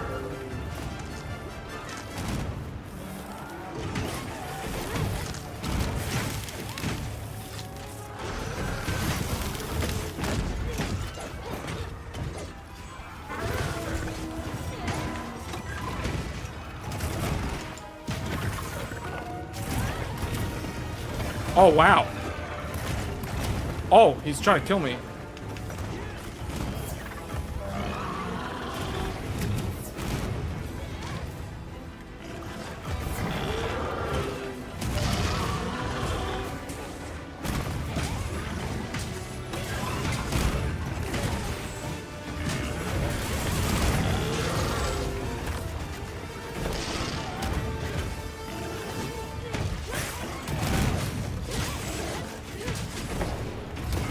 you think you can solo it? I'm not gonna bother. Not if it's 20 minutes, no. I can solo him if it's not 20 minutes. I can't meet the DPS check. I mean, it's possible. I tried soloing him last week, and I kept getting time up, time up, time up.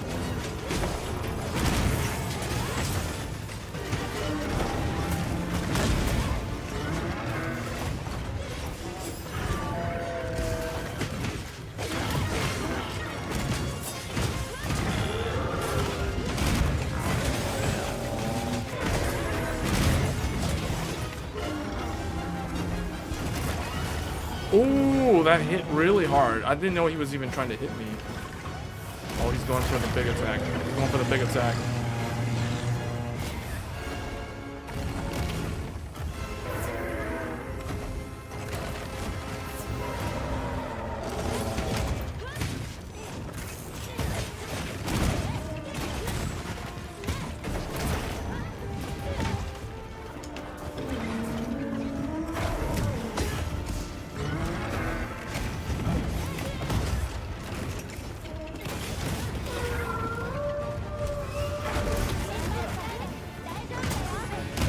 Someone died again.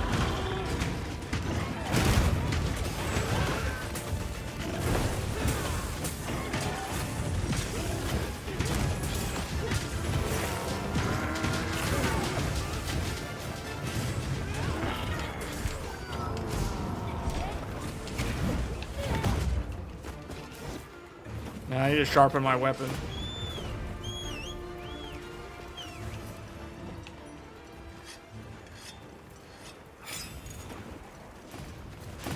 It's not too bad, provided you have the tranquilizer. Just trying to slay him is like really near impossible, unless you're like super good.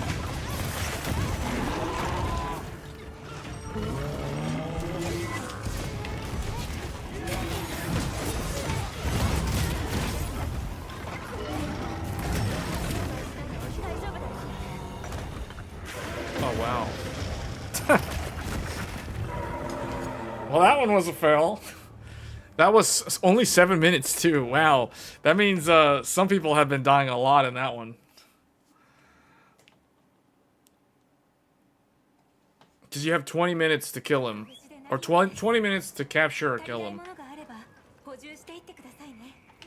Anyway, let's take a look at this. So this is how the game runs with... this is how the CPU utilization looks while playing the game. So you can see 72, it jumps from like 45 to like 70 something percent CPU. So very, very heavy CPU bound game. It's a lot of CPU.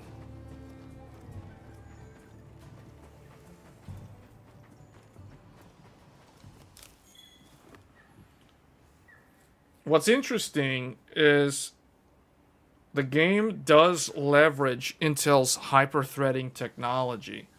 So without it, the Intel Core Ultra tends to run at 100% utilization on the P cores all the time, which is not a good thing. That leads to a CPU bottleneck. You never want your CPU utilization to be high. CPU utilization being high is typically a bad sign.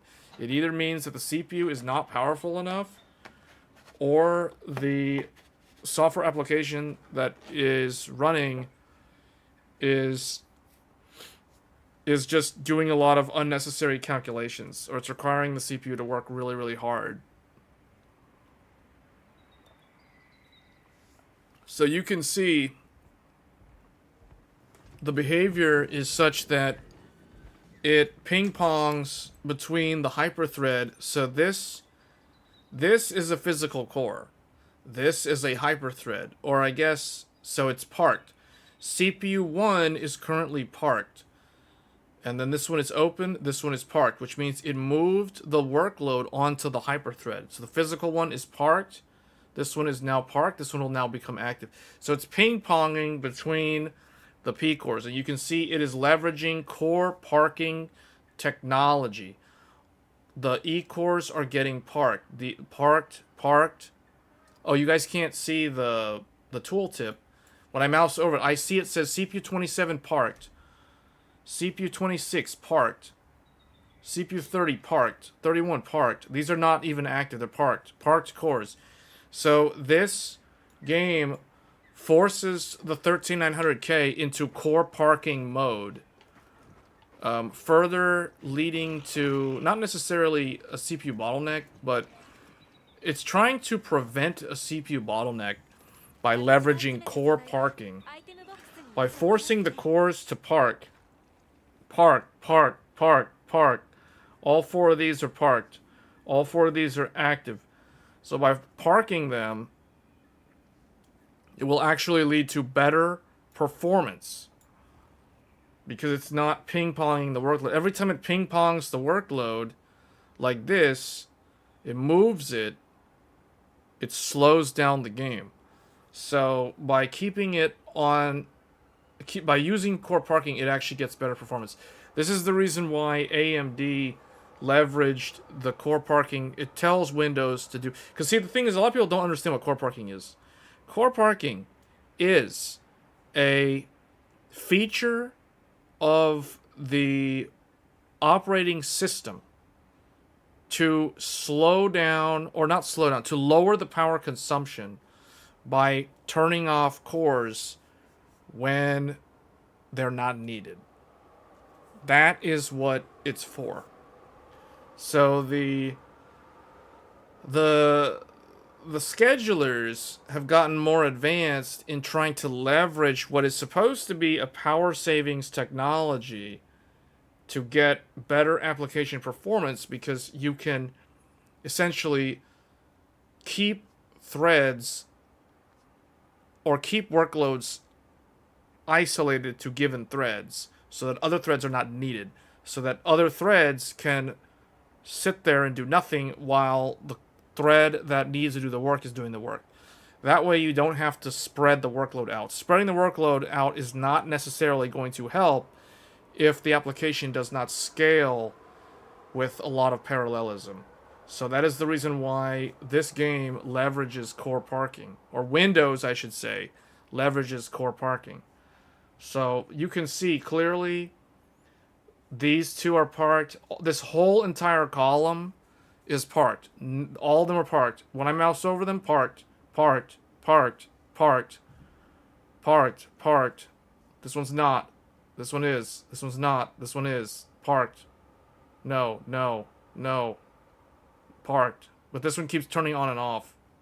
Parked. Unparked. Parked. So I wish you guys could see the tooltip when I mouse over it, because then you would see what I'm talking about.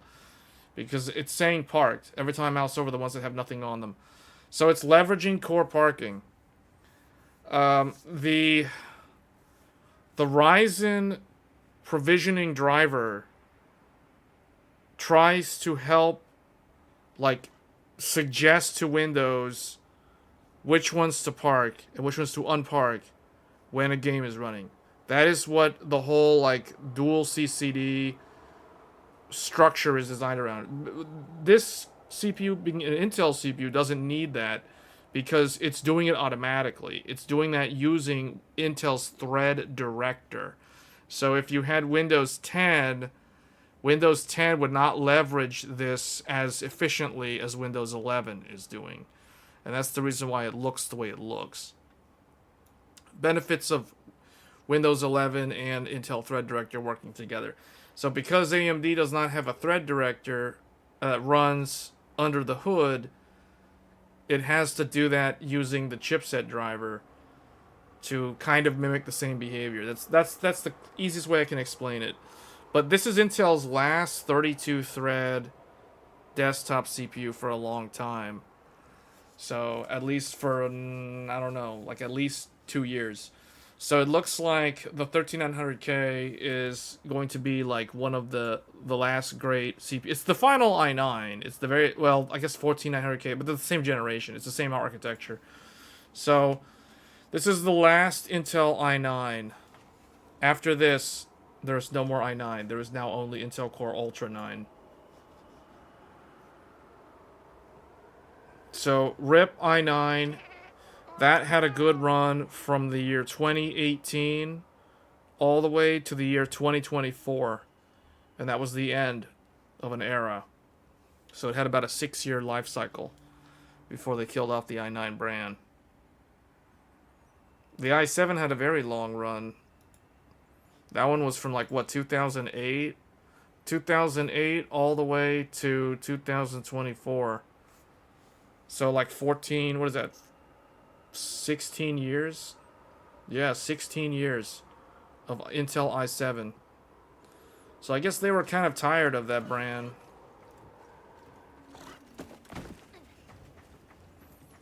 I guess the i3 died like really like, when did the i3 go away? No, that's not true. They have, isn't there like an i3 1400 something or whatever? It's probably some terrible CPU, but yeah, the i3 died with them. All the i-series went away. i5, i7, i9. They all went away after 2024. That was the end of them.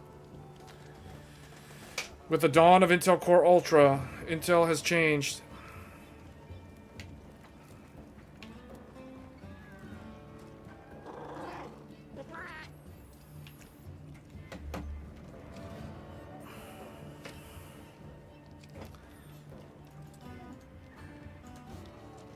Okay, well, I guess that pretty much covers that.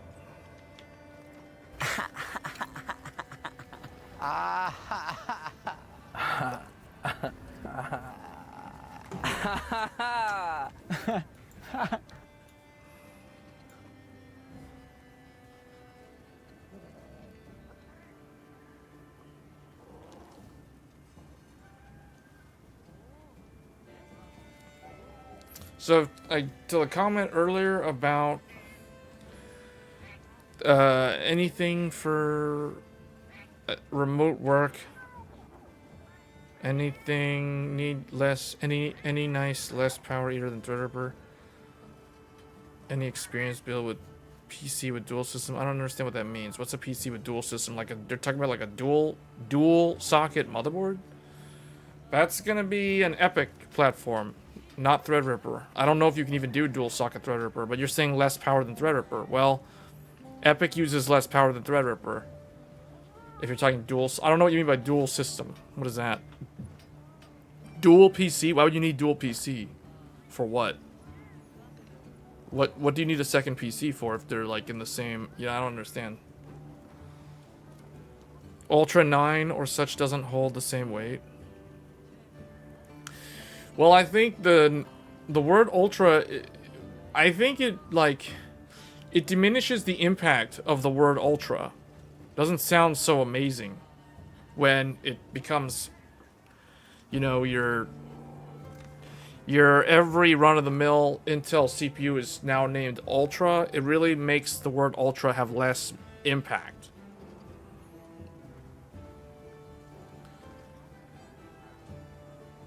You're glad they didn't change all the items?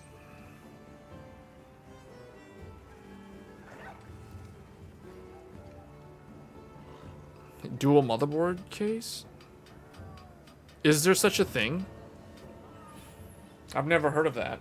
What would that even be needed for, though? Like, why would someone need 2 motherboards in one case? What is that even for?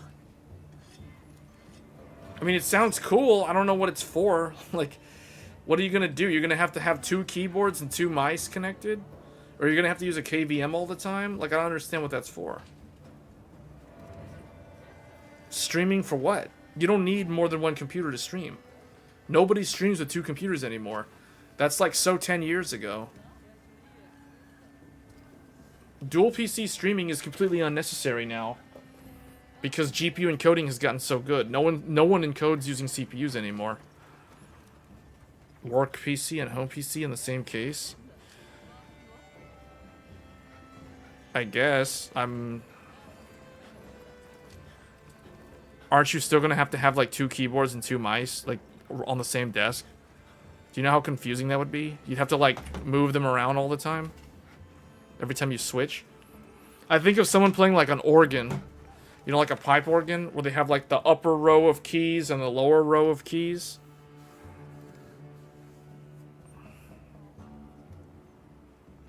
other than use a KVM. But the problem with KVMs, if you use a KVM, sometimes the motherboard, like that can mess with sleep mode and all kinds of other things. Sleep mode probably won't work correctly if you use a KVM.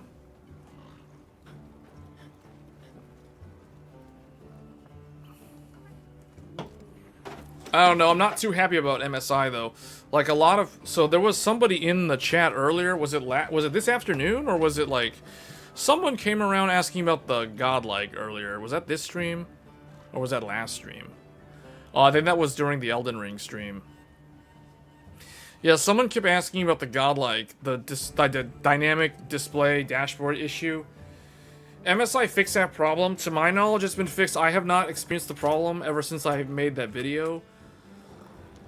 Although that's one of the reasons why I'm not happy with MSI. I personally am very disappointed in MSI. Like, I don't think their BIOS, their new BIOS is really that great after evaluating it. I mean, it looks nice, but it's actually not as good as the others.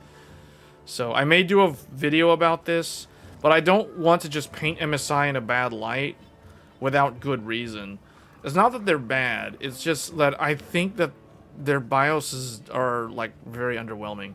So I'm also not too happy with the Godlike. The Godlike is very expensive. The fact that it had that problem is borderline unacceptable. And it took them a long time to get a fix out. And then during that time, a lot of people had hardware problems. So not a good look. Certainly not a good look. I keep on thinking of switching back to my Asus Crosshair Hero for my main Tech Thursdays PC. So I don't know what I'm going to do. Like, the Godlike looks nice. It looks cool. Especially with a liquid cooler on the CPU. But it does stupid things. It does dumb things. They have some serious problems right now with their BIOS. Like, I'll give you guys an example. Right now, the most annoying thing that I'm running into with the MSI Godlike is every time I reboot the computer, like, let's say there's a Windows update, or I turn off the computer and turn it back on. This is another reason why I don't use shutdown. This is why I use sleep, to avoid all of this. But every time I do a restart, it's going to be a coin toss of whether or not it decides to boot properly the first attempt. Because what happens is you do a restart, it like reloads Windows, it goes to post, and then it like you see the MSI logo, the Meg logo comes up, and then instead of trying to load Windows, it just like starts over again. Like it goes into a boot loop. It just boot loops and boot loops and boot loops again and again and again and again. And I'm like, are you gonna ever get me to the Windows login screen? Anytime now. Let's go, MSI. Come on. Let's go. So I remove the capture card from the PCIe slot at the bottom, and it works. I installed the Intel B580 as a second graphics card in the X8 slot. It proceeds to boot loop, boot loop. I plug the monitors into the Intel GPU, boot loop, no monitors, black screen. And I'm like, are you kidding me? This is the behavior, like this motherboard can't handle two graphics cards with the monitors plugged into the second graphics card? Like, ridiculous. You move them to the top graphics card, it boots up fine. Like, these kind of stupid problems with MSI's BIOS, and there's also other problems that I personally have not run into, but I think they're all kind of interrelated. So there are reports of people, like, with USB hubs plugged into the motherboard, and that causes it to boot loop continuously on a reboot or a cold start. I mean, those type of issues are issues that never happen on Threadripper. Threadripper, I can plug 4 GPUs into that motherboard from the Asus motherboard, and it just works. Doesn't matter where the monitors are plugged in. It just works. Every single time. But again, you pay so much money for Threadripper that it better work. It better work. Oh, and it does. It works reliably. But this is why I call mainstream desktops, this is why I don't consider them high-end desktops, because they're like peasant stuff. They have these stupid boot loop problems and ridiculous problems, and you gotta update the BIOS every month because there's a new BIOS every month. It's ridiculous. So I'm strongly considering at some point, if I'm waiting for a new BIOS for the Godlike, but I am like leaning so close. I kind of regret buying the Godlike, to be honest. Now that I think about it, I really don't need the Godlike, because at first I thought I needed the Godlike for dual graphics cards and the capture card, because it has the X4 slot. Now it turns out you can only do one or the other, and whichever one you put in there, especially the second GPU, it'll always do the stupid boot loop. So I don't know what to do. I think I'm gonna either downgrade to the very first BIOS from like October or some nonsense like that, and then see if that fixes the problem.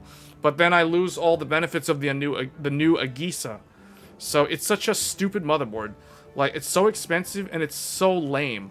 And the Tomahawk and the Carbon and all of them have the exact same problems. So it's not just the Godlike. The Godlike just had the additional problem with the dashboard that you had to watch out for. So, it's like the more expensive the MSI board is, the more potential problems you have to deal with. That's great. That's exactly how a product is supposed to work. The more expensive it is, the more you have to babysit the computer. Look at the 5090. It's such an expensive graphics card, and you have to babysit the computer so it doesn't melt the connector and burn the whole thing down. So it's ridiculous. So I personally am thinking of going back to the Asus Crosshair Hero as the primary one. I was thinking of also testing the Gigabyte Aorus Master. The Gigabyte Aorus Master has stupid problems right now with the RAM that I'm testing with it, where it like doesn't sleep correctly. It doesn't wake up from sleep properly. It's like the postcode error E3 or some nonsense. So the only motherboard right now that's working for me the way everything is supposed to, like I don't have to think about it, it just works properly, is Asus. So as much as everyone seems to be hating on Asus, I'll just say this. There's a reason why Asus has the majority of the market share. There's a reason why things are the way they are in the motherboard market, and Asus is the majority. Because long ago, they did things correctly. And at the end of the day, after evaluating all these motherboards, Asus is the only one where everything just kind of like works the way it's supposed to. I hate to say it, but the others, like, I can count the number of support tickets that I have opened with MSI on one hand currently. I can count the number of support tickets that I've opened with Gigabyte on two hands over the last 2 years. So that's like five support cases per year with Gigabyte. For like stupid things. Like, you put the computer to sleep, you wake it up, the AverMedia capture card doesn't wake up with the computer. Okay guys, fix it, because it's your problem. I can put the AverMedia in my Asus motherboard, wake it up, and it wakes up fine every single time. I can put it in the ASRock, it wakes up every single time. So it's clearly a Gigabyte problem. So Gigabyte finally fixed it when I started pressuring them, and I opened a case with AverMedia, and then AverMedia started reaching out to Gigabyte like, hey guys, you got a problem here, and you need to do this. So they fixed it, but then I opened another case for the Thunderbolt AverMedia capture card, because that one was doing the exact same thing, and Gigabyte refused to fix that one, saying that, oh, I'm running an unsupported configuration, blah, blah, blah. Okay, well, you know what that means, guys? It means I'm not going to buy your motherboard next generation. That's what it means. So you basically lose a customer. You lose a customer when you don't acknowledge the problem. So this is the sort of nonsense. So, yeah, Gigabyte is kind of trash right now. Not only are their graphics cards trash, but their support is not the best. So it's funny because everybody was hating on Asus last year for the warranty RMA stuff, but at least most of the time the Asus stuff is trouble-free. Like, there's no problems. You can go an entire CPU generation and you don't have any problems with the Asus. ASRock is fine, although, okay, ASRock is interesting. ASRock, literally everything works, and even things that are not supposed to work also work. So, like, you can do unsupported things unofficially on ASRock, and they literally just work, but every now and then they could run into some weird behavior. And don't expect ASRock to fix it, because ASRock didn't even know that it was possible to do these sort of things with their motherboard, which is kind of hilarious. But ASRock is basically like, they're the brand that doesn't lock anything down. They're the complete opposite of Asus. Asus locks everything down. Like, if you try to get something working and they say that it's not supposed to work, they will like restrict you from using the feature by giving you a BIOS update that prevents the feature from even working at all. Like, that's Asus's style. ASRock doesn't try to control or limit anything. They're like, anything goes, everything's open, everything's fine. You want to do this? Go ahead, it's cool, whatever.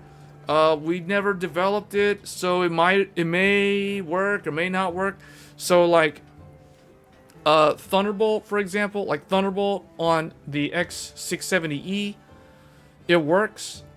If you get the Thunderbolt card, it works. Nothing's stopping it. Sleep mode works. Wake up the device. AverMedia wakes up with it. So it's like, it works perfectly, except when it comes time to like update the BIOS.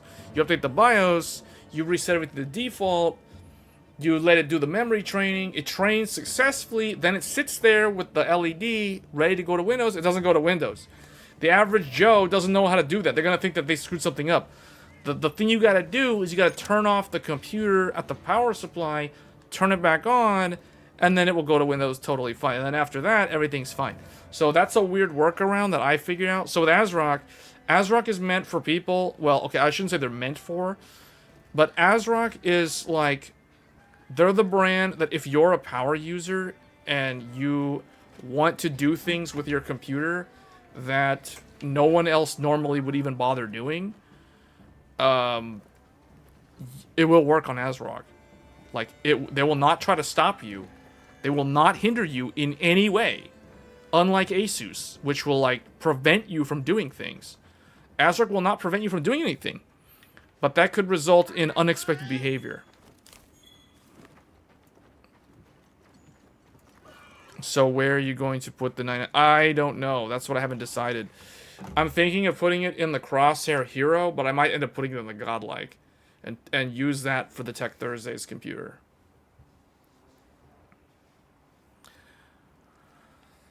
ASRock is very good, especially if you want to be on Linux. If you want to be on Linux, get ASRock. ASRock has so much like random support for random things. Like, I'll give you guys an example. You want to run Thunderbolt on ASRock, even though it's like not supported, you can jerry-rig it and it'll work. You can mod it, it'll work. You want to run, what's another good example? You want to do like GPU pass-through on Linux, you can do it on an ASRock motherboard. SRIOV, you can do it, won't lock you out. It won't have any kind of weird, stupid hardware locks, firmware locks that the others put in there. ASRock doesn't waste time developing those things. It's like, okay, you want to use it? Okay, whatever, here you go. Everything's there, everything's open. You want to do AMD Crossfire in 2025? You can do it. They don't care. They don't lock it down. You want to do, what's another thing? Oh, you want to run ECC memory, error correction memory on your DDR5? You can put it on ASRock. They don't block it. It works. The full spec, full memory error correction. It works. This is what I mean by ASRock. ASRock is meant for like, it's like the best choice for power users. People who are going to do things with their computer that no one else even knows you can do with the computer. That's ASRock in a nutshell. We didn't even talk about this in the tier list video. Because that would... If I talked about this stuff in the tier list video, that would just like blow up everybody's mind that was just trying to simply understand motherboards. Because that goes way too deep. That's way too deep.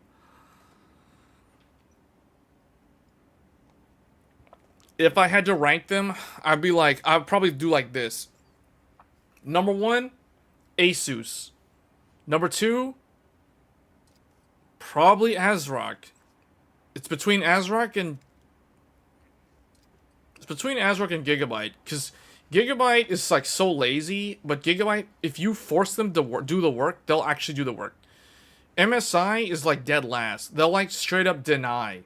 They'll just deny. They'll just say like, this is an unsupported configuration, and they'll just close the case. I'm like, are you serious? Like, really? You guys aren't even gonna try? Like, you're not even gonna look into it at all? So, yeah, no, like, I'm not too happy with MSI. Now, I haven't used MSI in a very long time. The Godlike is the most recent motherboard. Before that, it was my old Threadripper motherboard from 2018. I only have 3 MSI motherboards. I have an old MSI Z870 for the Intel 4th gen Haswell. That's my first MSI motherboard. And then I have my Threadripper X399 Creation for the 2950X. That's an MSI motherboard. And then I have the Godlike. Those are the only motherboards from MSI that I have. Like, that's it. Now, I only have one ASRock board, though. So technically, I have more MSI than I have ASRock.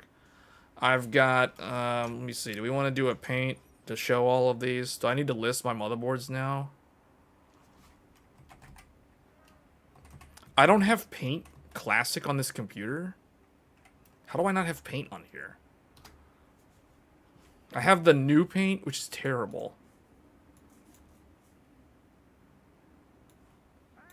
The new Paint is so bad.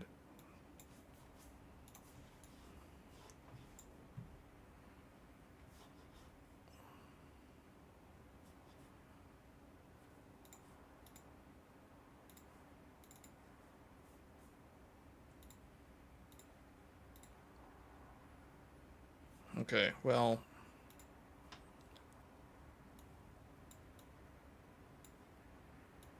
We'll have to use the new Paint, which is a terrible application, but okay. These are my... I guess we'll list all the motherboards.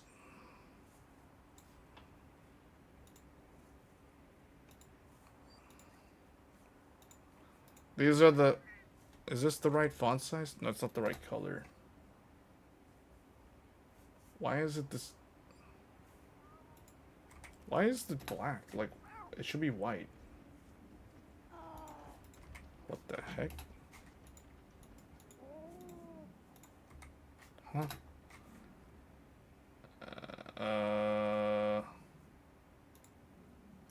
Okay. This is why I hate the new Paint. The new Paint is so terrible. We're gonna have to use a white background and blind everybody. Okay, let's blind everyone. If it'll work the way it's supposed to. Oh, that's why. Okay, that's why it wasn't working. So I just changed this to white. Okay. So these are the motherboards that I have. I have the following. Let's do the MSI. Z87 GD65 Gaming. Then I have X399 Creation. Meg Creation. And then I have the X870E Godlike. So those are the MSI motherboards that I have. Those are all the MSIs.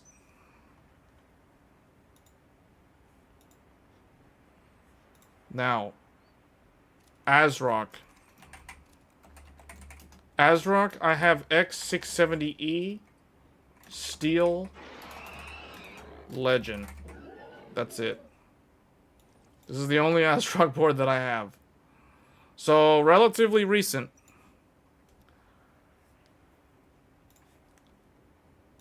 Then we have for Asus. I have a lot. Most of my motherboards are Asus motherboards. So the old one, I have the... What is that thing called? What is the chipset? 990 FX Is it 990FX? 990FX Crosshair 5 Formula Z. Asus. Then I have X370 Crosshair 6 Hero. X570 Crosshair 8 Hero Wi-Fi.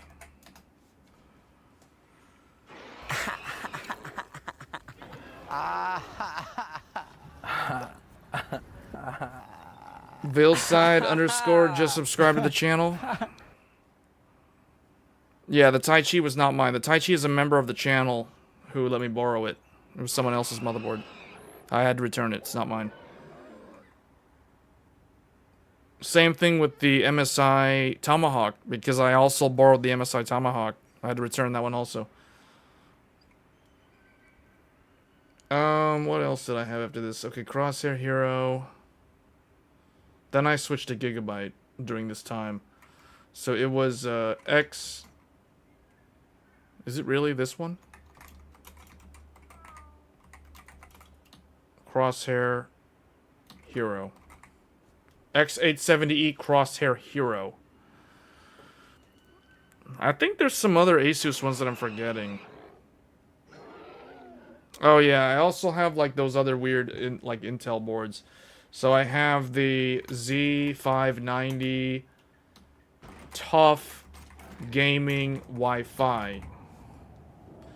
That's for the 11700K. So yeah, we got those. Okay, and then I think that's all the Asus. Oh no, that's not true. There's also the. This is the most recent one. We're going in order of like when I got them.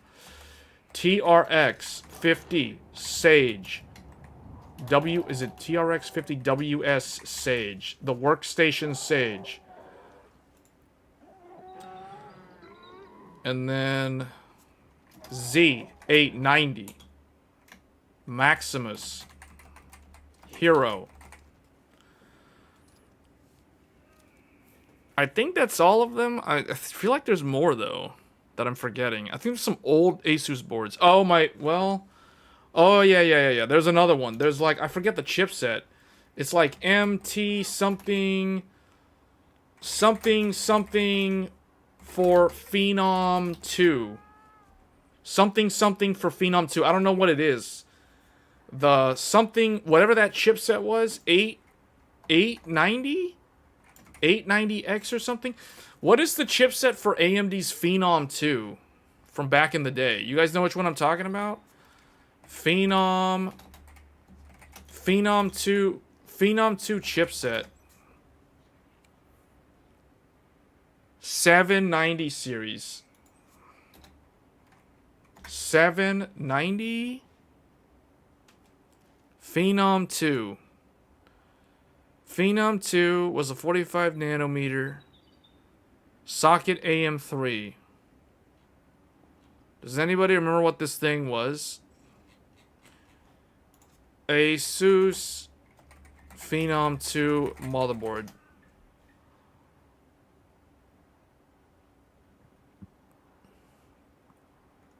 I don't know what it was. Like, I forget. It was like M5A7 something.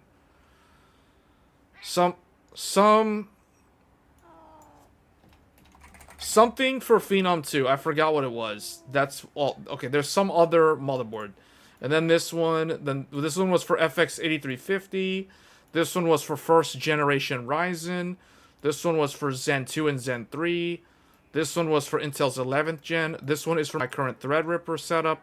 This one is the 9800X3D. This one is Intel Core Ultra Arrow Lake. So, okay. So those are the Asus boards, I guess. I'm pretty sure there's more than those. Anyway, now Gigabyte.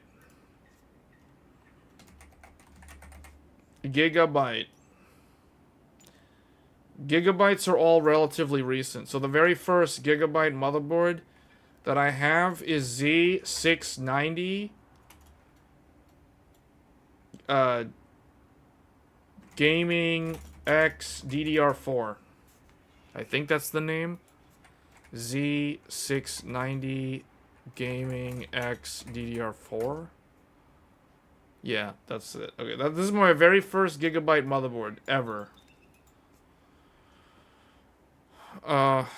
Then X670E Oris Master.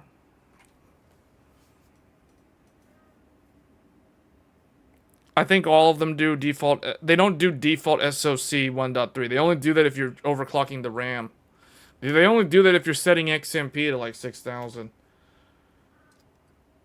X670 Oris Master. Then there was Z790 Oris Master. Is that all of them? Yeah.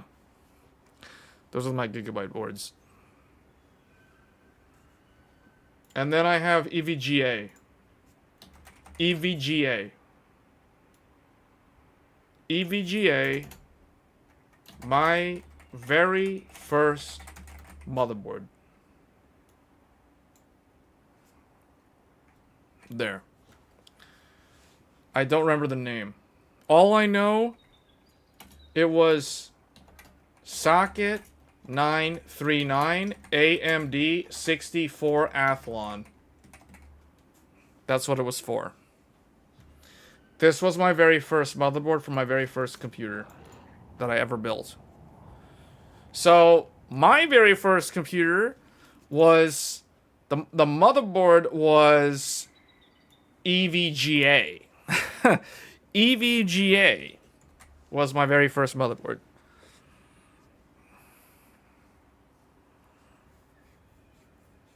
That's like a trivia question. What was GTR? What brand was GTR's very first motherboard? Because it's not any of the big four. I'll tell you that. It's a surprise brand. Socket 939 AMD Athlon 64. Or AMD 64 Athlon? I think AMD Athlon 64.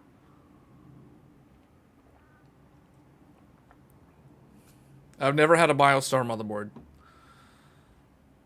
MicroStar is MSI. MicroStar International is MSI. Oh wait, your first one was Citrix. Oh, was it MicroStar MSI, or is that a different brand back then? Because isn't MSI MicroStar International?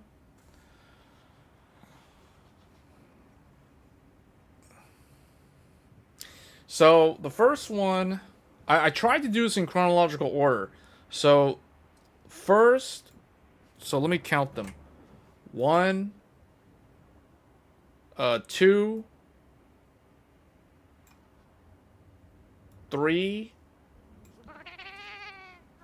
4...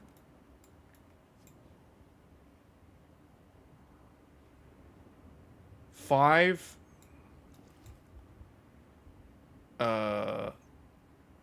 6...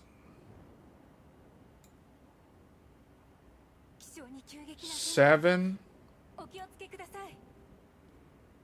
what was after this one?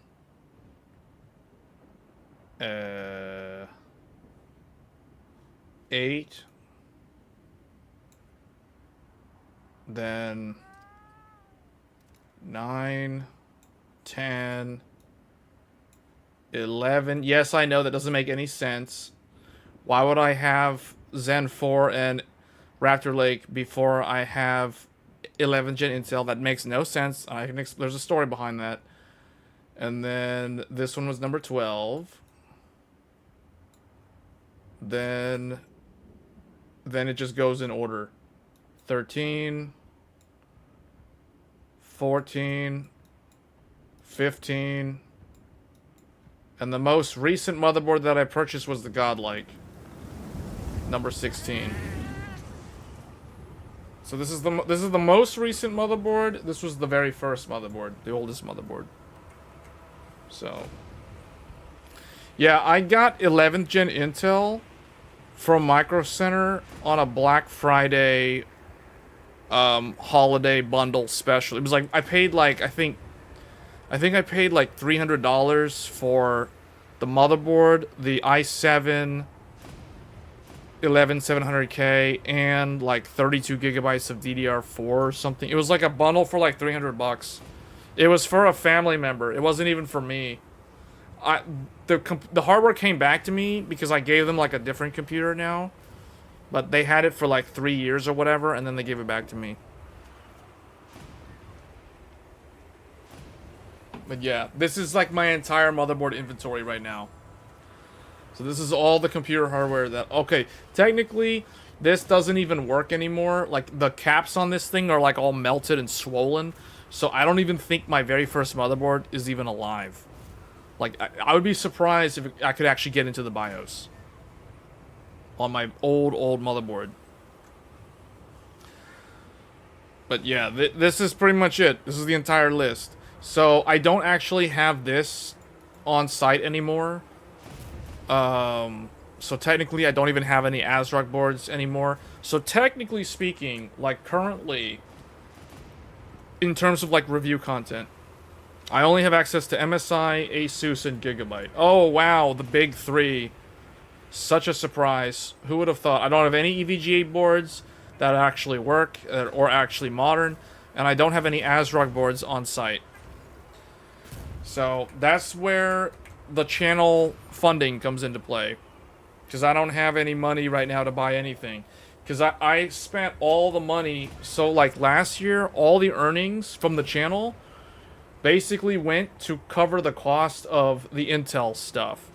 A lot of people don't know that, but like the Maximus Hero, the Intel Core Ultra, like I spent all the money on from the channel on those things. Otherwise, I would not have an Intel Core Ultra right now. And the reason why I figure I have to have Arrow Lake, even though it's so unpopular, I need to have it because if I'm going to do review content or overclocking guides, I need to have the latest generation Intel platform. You know, just for comparison reasons, just for videos, really. That's what it's all about, like at the end of the day. Because technically, if I didn't have Intel Core Ultra, I mean, the only thing I could cover is the AMD Ryzen stuff. And I would naturally have gotten the AMD stuff regardless of whether I had this YouTube channel or not, because the AM5 socket has a very, very long lifespan. I can keep upgrading it. Help the channel out. Yeah. Yeah, I appreciate the super chats, because those do help, guys. Like, a lot of people don't realize that, but really, currently, the only way I'm gonna get hardware, because I'm not a large enough channel for, like, these companies, MSI, Asus, whoever, to send me review samples. Someday, I'll probably get large enough and they'll actually send me stuff. And now, they'll send me it, but I'll have to send it back. So, I can make videos about their gear, but I can't keep their gear. And I don't even really want to keep their gear, like, because you guys can see behind me, there's, like, already a huge wall of, like, CPUs and motherboard stuff and everything. Like, all that stuff. Imagine if they started sending me a whole bunch of products and then, like, I just keep them. Like, this would start filling up so fast, it would become problematic. So I would rather use the funding to buy the hardware that you guys are more interested in than having, like, you know, MSI send me some random motherboard that I have to send back to them just so I can do, like, a review or whatever, or some kind of overview or some tutorial video or whatever, you know, like whatever, a PC build video, for example, or something like that. Something that's more formal than just, oh, here's some hardware, let's do a live stream build or something like that. But I think a lot of people like those live stream builds. I think a lot of people like the live stream builds because it makes the experience of building the PC seem more down to earth, more of an educational thing, rather than an info dump of, like, oh, here's a bunch of stuff on how to, like, put the computer together. You're thinking of getting the 265K? What are you going to use the computer for? Because if you're going to use the computer for gaming, I do not recommend a 265K.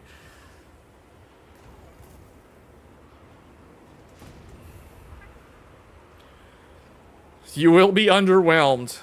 Let's put it that way. Especially, okay, it depends on how old your computer is currently.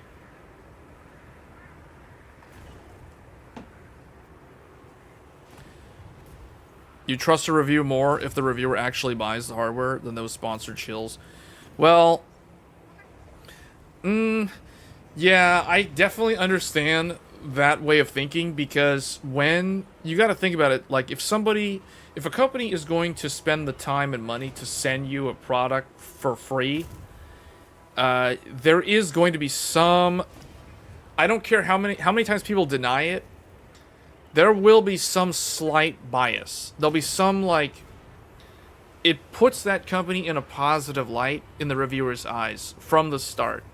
Even if they want to deny that, it's subconsciously, it has that effect where it puts the company in a positive light, because they feel like, because the reviewer feels like they're valued by the company. It's like they are the chosen one to represent the company's product, you know, even though they're not associated with the company. So there is some sort of like subconscious bias there, that or unconscious bias, yeah. Unconscious bias. Yeah.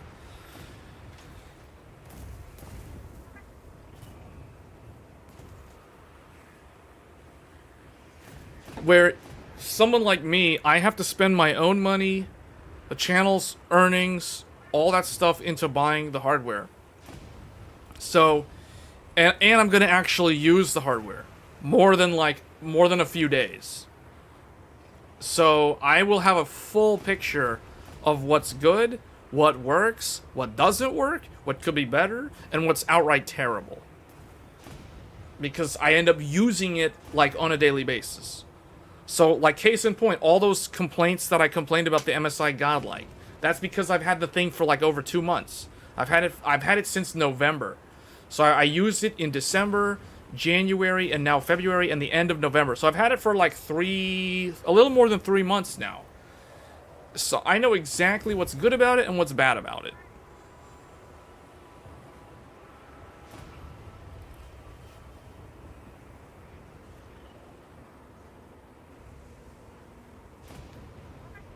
Send you Nova? You have the Nova? Well, you don't need to do that. What I want people to do, like, you don't have to send me hardware, because we've covered the Nova already.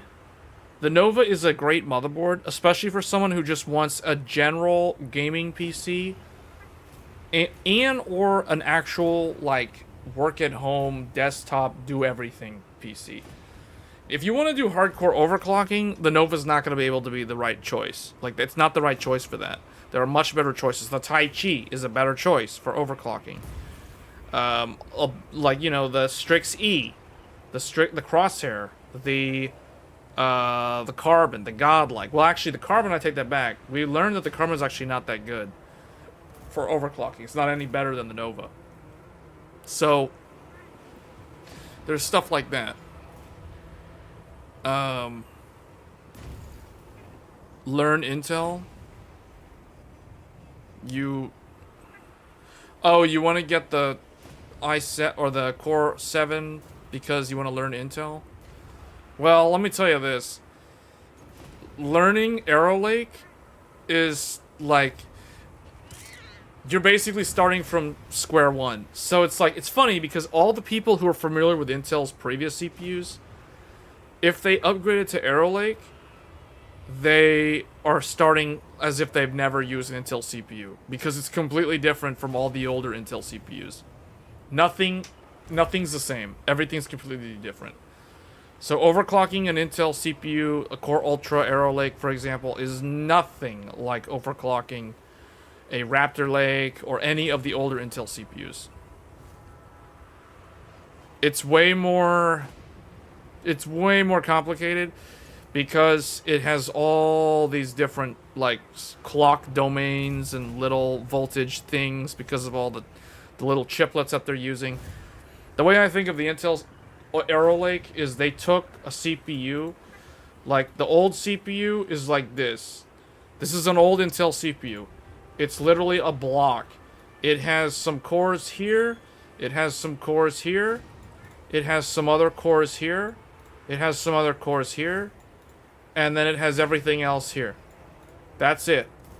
The new Intel CPU is like, okay, they have some cores right here and here. Oh, but they have some other ones that are completely different here and here.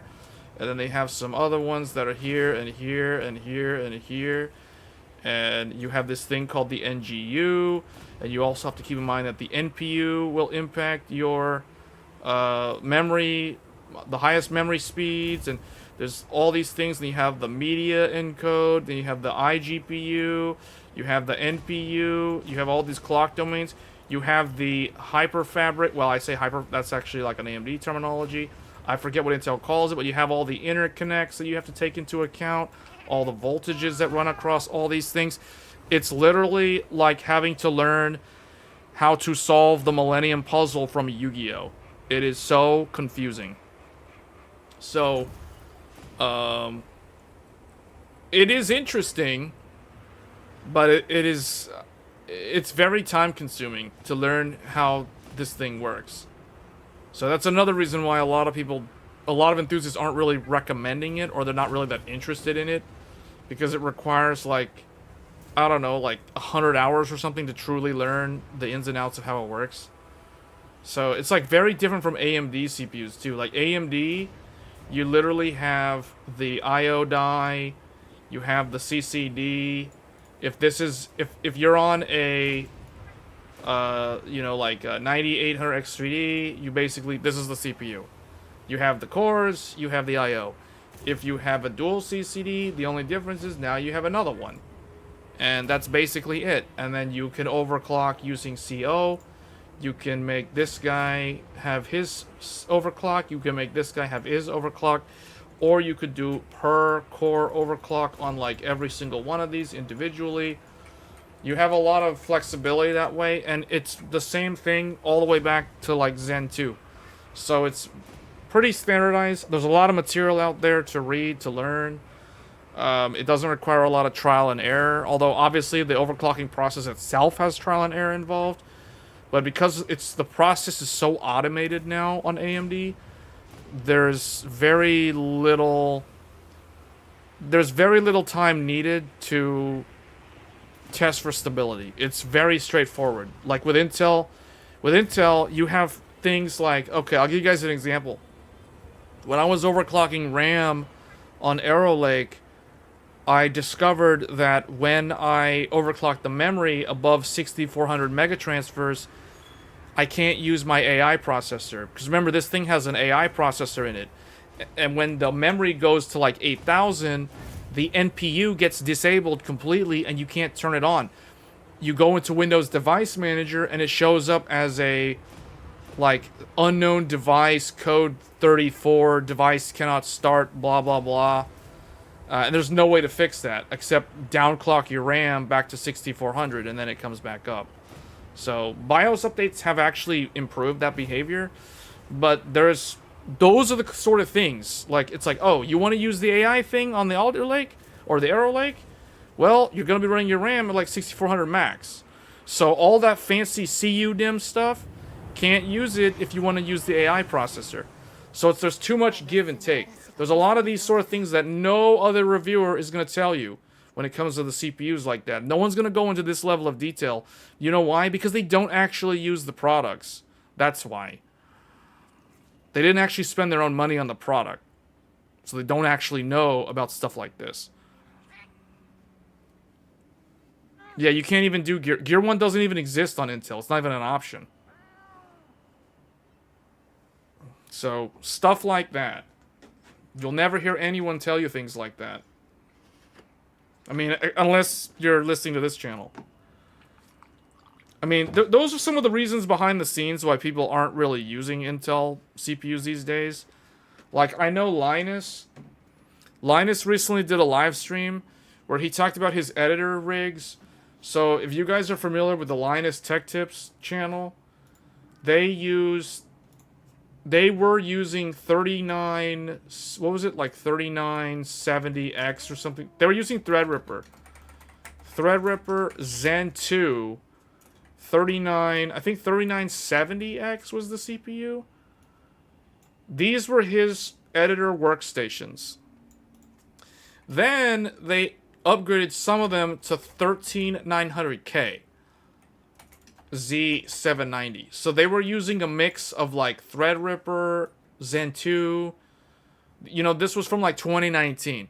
They were using like a 2019 CPU for their editors rigs, and then they had a mix of like 13900Ks and this, and then the GPU of choice was RTX 3090.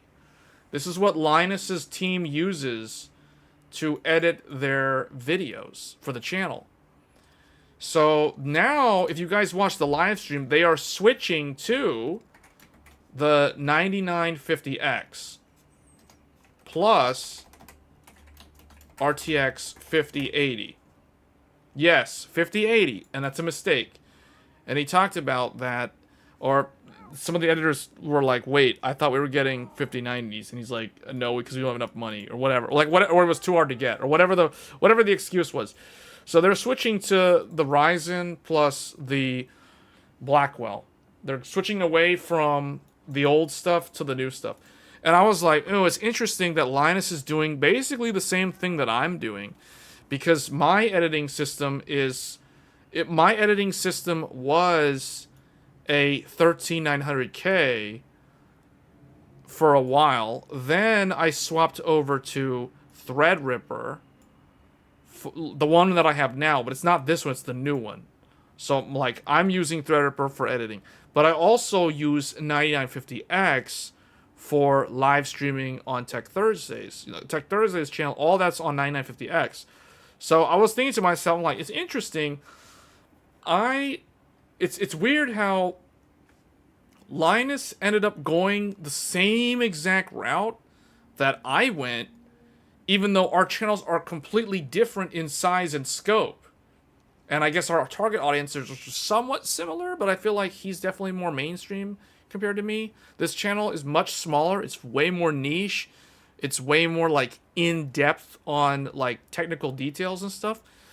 But it's funny because it's like, I don't really do too much editing. I'm not a very good video editor myself, but I was just intrigued. I was like, wow, his staff is upgrading to the same path that I went. So it's like, we all basically dumped Intel for like Ryzen, and the reason why they left Intel was because of instability. Now, I didn't have any instability problems. I just didn't like the fact that every time I render a video, the 13900K runs at 100 degrees to 105 degrees Celsius while rendering videos. I thought that was not a good thing for the longevity of the CPU. Now, his guys, they do way more hardcore rendering than I do. So I can only imagine that they probably burned out their Intel CPUs much quicker, and that's why they were running into instability, because he was saying that they were blue screening and crashing while rendering and all this stuff. And I'm like, okay, that is straight up the voltage degradation. Those 1300Ks are degraded CPUs, and his editors don't know, because they're not like technical. Some of them might be, but it's their job to edit videos. They're not there to like pay attention to the voltage problems on an Intel CPU. They're not going to be aware of that stuff.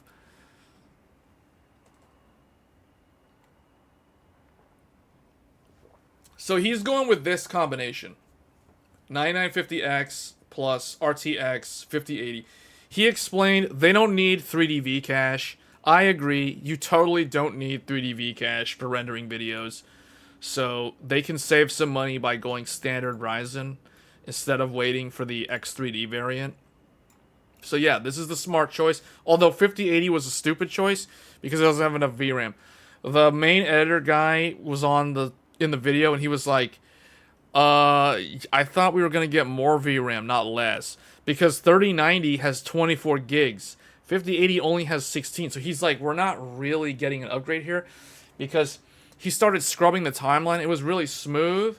But he was like, yeah, and when I do a render, we're already like maxing out the VRAM, so it's already slowing down. It's taking longer to render. So kind of a problem, you know, like these guys are editing like 8K raw and they're like downscaling to 4K and they're editing in 4K native. So that's going to take up a ton of VRAM. Anyone who edits videos knows exactly, especially if they're using like red footage.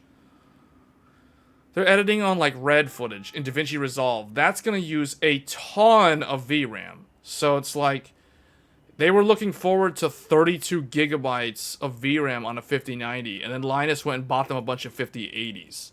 And it's like facepalm moment, like, really? You bought the wrong ones?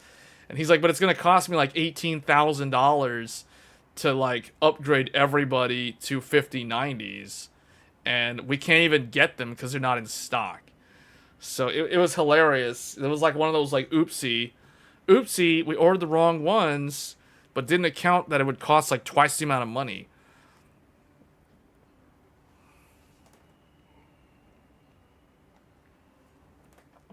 $16 gigabytes, not bad. No, it is very bad. I guess you don't do video rendering, so you wouldn't know. Let alone editing in 4K footage. This is what I mean, guys. We're living in a 4K era. The gamers that game at 1440p are not up with times.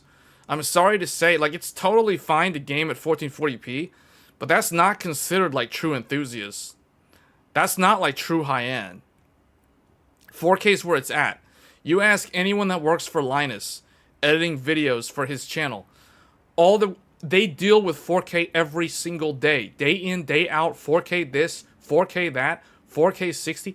4K 30 used to be really hard to do. 4K 60 is double the difficulty for rendering. It literally 2x the amount of time to render when you go to 60 FPS at 4K. So everything is like 4K now. 4K is the truth. 4K is where it's at. So, because that's where the streaming services like Netflix, all those guys, they want everybody to upgrade to the 4K streaming tier, even though the video is like super compressed. So 4K is definitely where it's at. YouTube wants to push 4K. The whole thing with like AV1. AV1 is a joke. AV1 is only good for like higher resolution. Like 1080p, 720p, no one cares. AV1 is like pointless. Unless you stream on Twitch and you're not a partner, which means that you're not actually making money, and you waste hundreds of hours streaming on Twitch to like, I don't know how many viewers, but not enough to be Twitch partner. And so in that scenario, AV1 could help get better visual quality at lower bitrate. But for other than that one niche use case, it's completely irrelevant because everything is like 4K. And it's like, okay, it's only relevant at 4K because at 4K, you're pushing so much more bandwidth across the internet for streaming service that you want to compress the amount of data as much as possible without introducing block artifacts, artifact blocking, and like visual artifacts in the video feed. And AV1 helps reduce that. That's the only reason why people talk about AV1. Otherwise, it's like, who cares? Like, to my knowledge, Twitch doesn't even let you stream at 4K still. So to me, it's kind of laughable that's how it still works. What do you think about 5070 Ti hike? I don't know. We're not really going to cover it on this channel. We may talk about it like next week. But I'm not getting one. So, yeah, I don't know. It's like, whatever. It's whatever. It's like the prices are going up everywhere anyway. So that's what we'll talk about.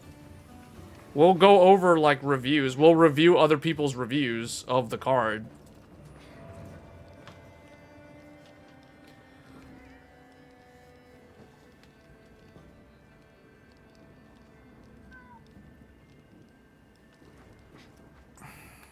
To me, 1440p was so 5 years ago. Most people, the true enthusiasts that were at 4K, made the migration to 4K during the GTX 10 series, so Pascal, and the Vega series from AMD. That was the time to go to 1440p. 1080 Ti, GTX 1080, Vega 64, that was the time of 1440, because that was when the best 1440p monitors were in existence, up until OLED became more affordable in recent years. But now, realistically, you ask anyone who does any form of video work, video editing, or runs like a YouTube channel or whatever, like Linus and those guys, they'll tell you it's all 4K. It's 4K or nothing to them. Like, they don't actually look at any 1440p anymore. Because it's like, I can tell when I'm talking to people who are not, like, they don't do things with video. If they talk about 1440p, they always look at it from, like, a gaming perspective, which I don't understand why that shouldn't be the way to evaluate something. You want to look at the whole picture. You don't just shoebox yourself into this tunnel vision about 1440p in gaming. Because long term, you look at the long term outlook. And graphics cards, CPUs, all this stuff, yeah, it's slowing down, but it's still progressing. Regardless of what the naysayers say about NVIDIA's graphics cards, AMD's graphics cards, the fact of the matter is they're still getting better with every generation. And sometimes they don't have a good generation. Like, for example, 50 series. 50 series is pretty much a complete skip, unless someone's on, like, a really old graphics card from, like, 5 years ago. Sometimes they're really good generations. Like, 40 series was a really good generation. So the GPU industry has its highs and lows. Sometimes they're good, sometimes they're not so good. So it just so happens this time around it's not so good. NVIDIA's GPUs are kind of lame this generation. They're high wattage. The 5090 is expensive. It's prone to melting cables. Nothing you can do about it. The 5080 is very lackluster. It underperforms. It's expensive for 16 gigabytes, not good value. So it's kind of a lousy generation. Everything underneath is going to fall in line, barely anything better than the previous generation. So pretty much a complete skip in my mind. The AMD doesn't have a flagship GPU this year. They're doing mid-range, upper mid-range performance tier at best. So it's like they're also kind of lame in that regard. But at least they're trying to come out with something new that they've never done before, like hardware-based ray tracing, dedicated hardware that does ray tracing. So that'll be unique. So they're doing something, I guess. But it's like, hey, don't expect a big rasterization uplift if you have to dedicate a bunch of die space to ray tracing cores. That's just how things work. That's how physics works. That's reality. You can't really argue against reality. Otherwise, you have unrealistic expectations, and you just set yourself up for disappointment. So, you know, the CPU world, basically, all the gamers is pretty clear. X3D is the way to go. I mean, that's like the no-brainer. You don't even have to think about it. The only time it gets into the more, like, the technical details on what CPU to get comes down to if you use your computer for other professional uses. And this is why, again, this goes back to the whole 4K thing. Like, anyone who does professional work with the computer, whether it be video editing, anything with, like, video work, whether it's rendering, editing, the whole thing, animation, AI work, all that stuff, 4K is where it's at. Everything now is we're living in a 4K world. All general media is prone to tending toward 4K resolution as the de facto standard. So that's why, in my mind, 4K is where it's at. And developers focus on 4K, the consoles focus on 4K. That doesn't mean that the consoles are capable of handling 4K. That's not what this is about. This is about the media standard, the standard resolution that they back. And they do not back 1440p. 1440p is not recognized by the industry as a typical media resolution.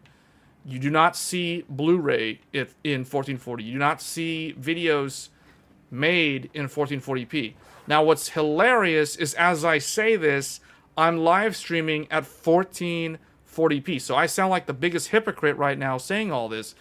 But no one really does 1440p outside of like somebody deciding to stream at 1440p because they can with the software that they have. And the only reason why I do that is because if I were to stream in 4K, the amount of bandwidth required to maintain a 4K 60 stream would be so high that some people watching my video, depending on their internet speeds in the world and the latency and how far they are from the YouTube server, the video might end up buffering for them, or they'd be forced to watch at a native resolution. Like if I'm streaming at 4K, they might have to watch me at like 1080p, for example, or something. So stuff like that would be a problem. So that's the reason why I don't stream at 4K. Although we may try doing that in the future, but see, it would end up being like a 4K 30 stream, so it'd be like a 30 FPS stream instead of a 60 FPS stream. That would alleviate some of the bandwidth requirements. But the industry as a whole is tending toward 4K as the standard. You see this with consoles. You see this with the way game developers are. The fact that this game only looks decent at 4K resolution, it doesn't even look good at anything less than 4K.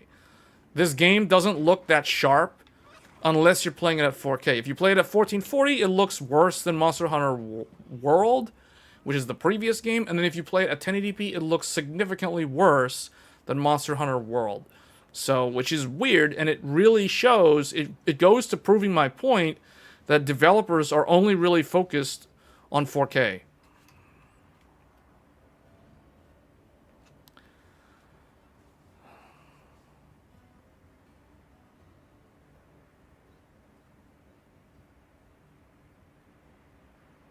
i9-12900K. What is this about a 12900K? 12900K is so bad now. Like, what? 12900K is 12900 too old to do? Yeah, 12900K will bottleneck 4090 at like every resolution, except maybe 4K. But even 4K you'll probably still be GPU bound most of the time, even with that CPU. If you're not using a 4090 at 4K, then yeah, 12900K is trash. Complete utter garbage. There's a garbage tier. It's a mid-range CPU.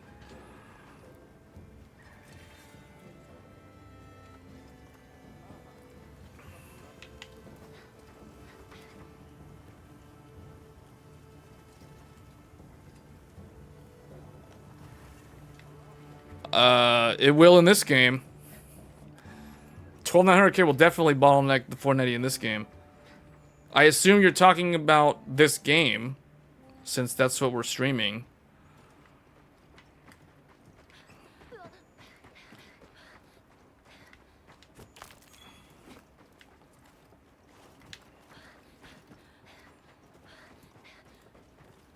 You'd have to look at, like, CPU. We can even look at it right now, actually. Hold on, let me see. Do I even have... What did I do with the... Oh, I never even opened it.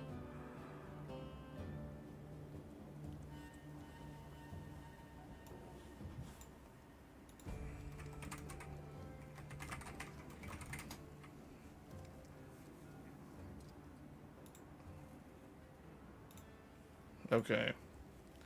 So let's just do RTX 49. Oh, no. We want to do, let me see.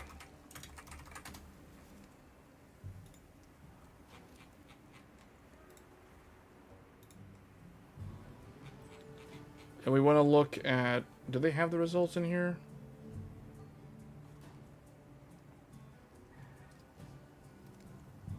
Okay, yeah. Well, what we want to do is we want to look at 4K.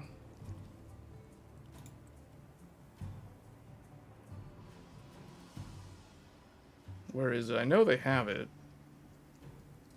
Okay, so yeah, it doesn't really... I mean, okay. Here, I'll just show you the results. for 4K.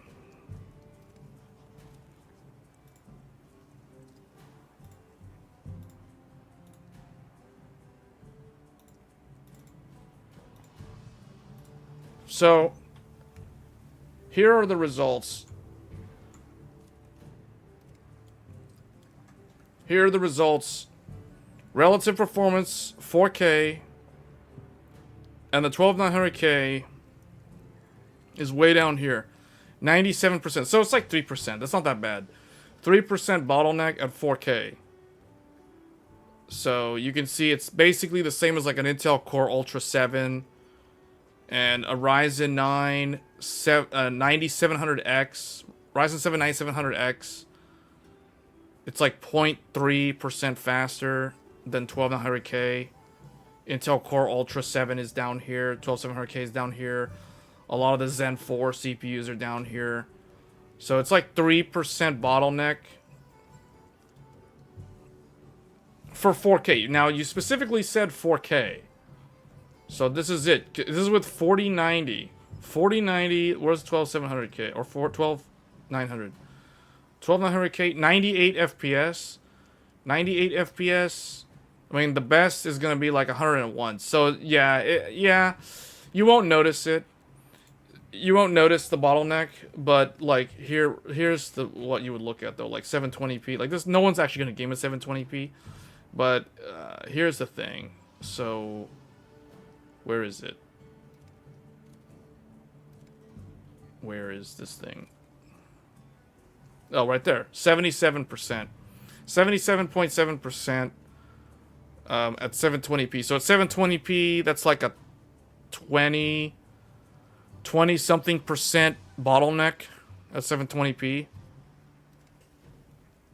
compared to the 9800X3 at 100%.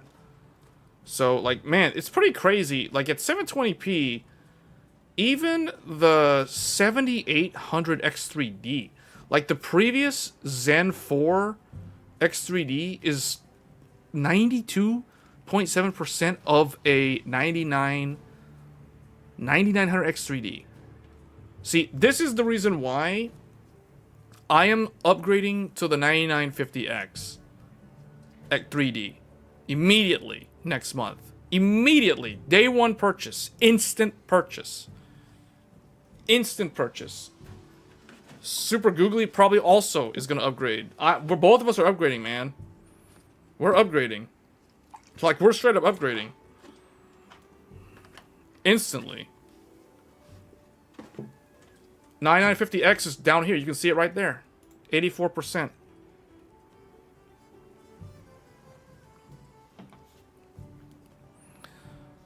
$9950X is there. 7950X is 81. Intel Core Ultra 7 is about 80%. Core i9 is 77%. This is the reason why Digital Foundry considers 12900K mid-range.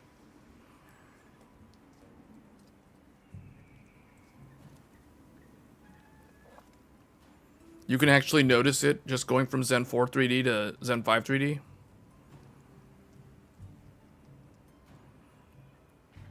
That's because these results are kind of old. I don't know why it's this way, but technically this is supposed to be much closer to that. But whatever. I don't know. Regardless, I'm getting the 9950X 3D immediately. Immediately. That is like an immediate purchase. Because that means that I'm going to gain like 15% performance.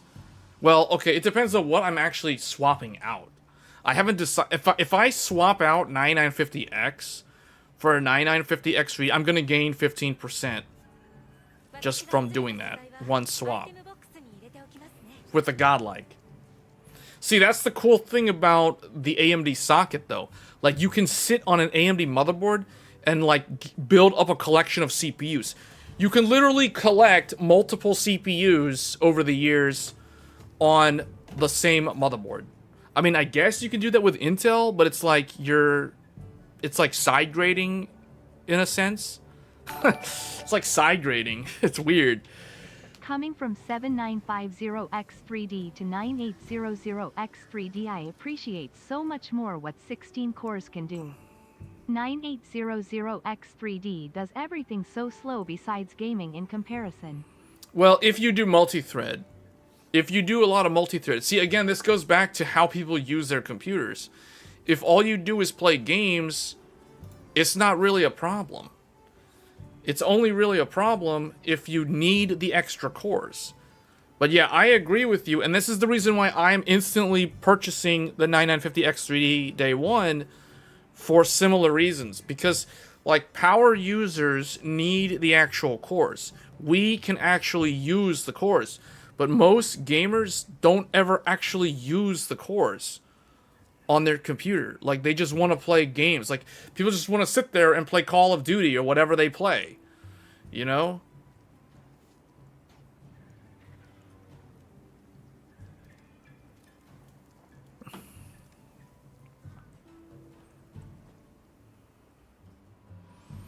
I assume you're talking about the 9800X3D?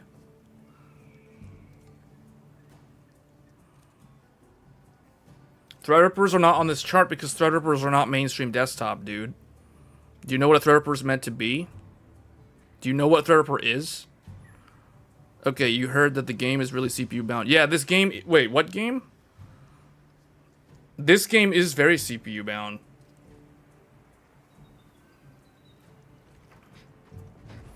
Yeah, single CCD. Single CCD is 8 core, 16 thread. So that's basically it. But like someone like me, I actually need the extra cores. I want the extra cores. So I don't know what I'm gonna do actually. Like if I keep the 9950X where it is in the Godlike, then that means I would swap the 9800X3D out for a 9950X3D. But then I would be in the predicament of having two 16-core mainstream desktop CPUs. One of them has X3D, the other one does not. So it's like, now what? I mean, I guess I could benefit from that in the sense that I can make random videos comparing the two of them.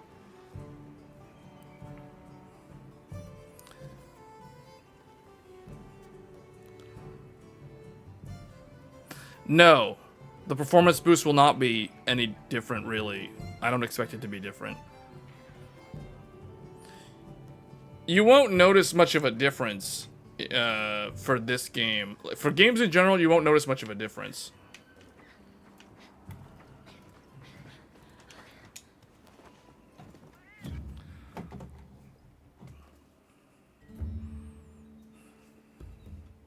What is Tarkov? I don't even know what that game is.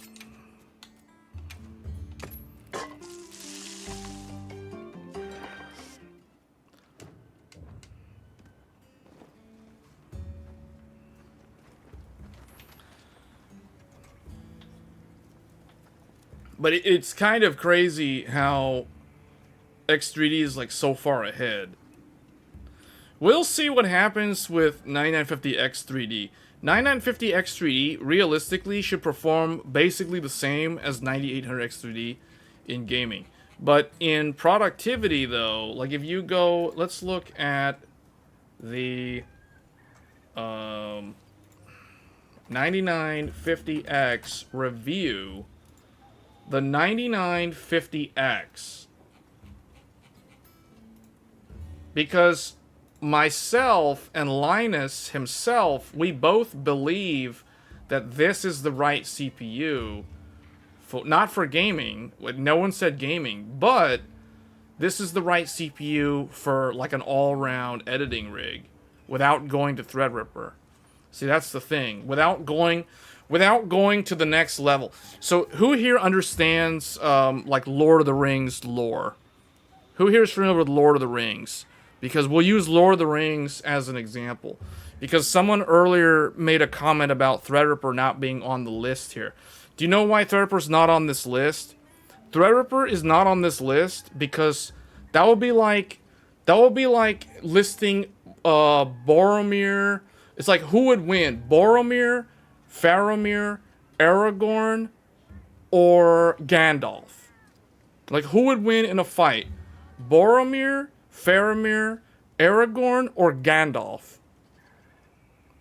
That's like me saying, who would win in a fight? 13900K, 14700K, 12900K, or Threadripper?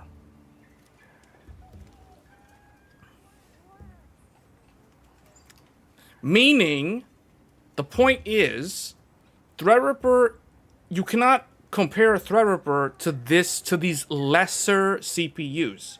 That would be like saying Sauron. That would be like comparing Sauron or Saruman or Gandalf to, like, you know, Gimli or Aragorn or, you know, like some lesser being in Middle Earth, because you're literally taking a different class of being. In this case, we're talking about a Maiar. Anyone who's familiar with Lord of the Rings lore knows what I'm talking about. The point that I'm making is Threadripper is like Gandalf and Sauron. It's the same level. It's a higher being. It's a higher, like, level of existence. And the 13900K, the 9950X, the X3D stuff, these consumer desktop parts are lesser CPUs. They are of the mortal realm. Threadripper exists in a higher plane of existence. This is the concept that I'm using to convey the differences between these parts. Because every time someone's like, oh, Threadripper's not in the list, Keck W. Okay, yeah, that shows your own ignorance is what it shows. It shows a lack of, that's like someone saying, like, how come Gandalf wasn't compared to, like, Aragorn and Boromir? Because he would literally, like, blow them both up with spells and stuff, because he's like a wizard. He's like not even a human. Like, that's the reason. At least in my mind, that's how those questions come across.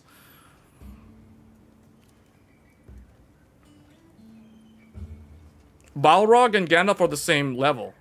Balrog is also a Maiar. It's a fallen Maiar. So they are of the same level. The Balrog and Gandalf are of the same level. See, that's why Gandalf told them, and now we're getting super sidetracked, this foe is beyond any of you. He told them that because that will be like Threadripper telling 13900K and 7950X, hey, you guys need to get out of here because you guys are like little peasant CPUs. Let me, the big boy Threadripper, let me handle this. Let me handle this Xeon, okay? You guys go sit over there, and I'll go do battle with Xeon. How about that? That's basically what we're talking about.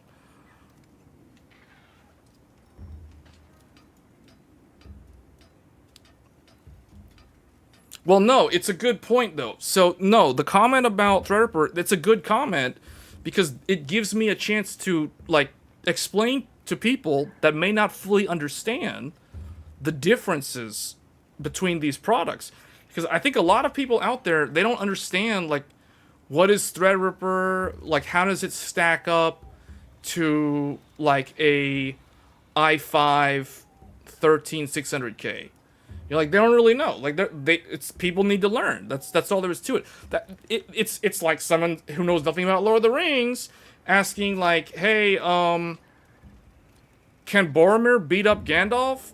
Or it's like, can Gandalf beat up Boromir? Like, it sounds so stupid, you know, to people who understand Lord of the Rings lore, and they understand, like, the classification of the different beings of Middle-earth, but that's basically what it's like. So hopefully that was a good comparison or a good analogy that conveys that difference. Threadripper is not a mainstream product. The bottom line is Threadripper is what is known as high-end desktop, HEDT. It is a different classification of products. It is a different market segment. It has a different price point. That is why it's extremely expensive. It has features that you cannot get on mainstream desktops, and that's just how it is. It's like how Gandalf can cast spells. No one else can cast spells. He can cast spells. He can use magic. These guys can't use magic. It's like Threadripper can use quad-channel memory. None of the regular Ryzens can use quad-channel memory. Or even octa-channel memory, you know, like with the Threadripper Pro. So, yeah, you know, there's stuff like that. Threadripper has access to a whole bunch of lanes, PCIe lanes, so it's got like so much mana. It has way more mana than like all the other. Like 14900K is constantly out of mana. Lane sharing. Oh, you want Gen 5 SSDs? Okay, lane sharing. Now your GPU is running at 8 lanes. Oh, now your GPU is running at 4 lanes. Lane sharing. You know, like out of mana. So Threadripper, no.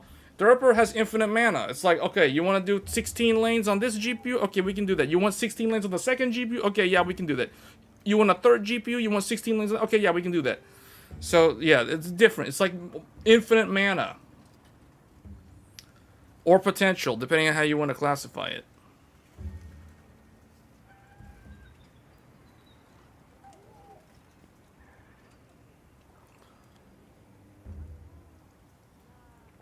In general, if you game at 4K, the CPU matters less. You guys can see here, at 720p, the X3D is like chart topper. Everything else is like down here somewhere. You see that? But you go to like 4K. Let's go all the way up to 4K. 4K, everybody's like within 1% of each other. The new CPUs are all within 1%. The older CPUs, even the 12900K, 99%. 99% of a 9950X at 4K resolution. See? So yeah, the CPU matters less if you game at 4K. The GPU matters more. But over time, that's going to change.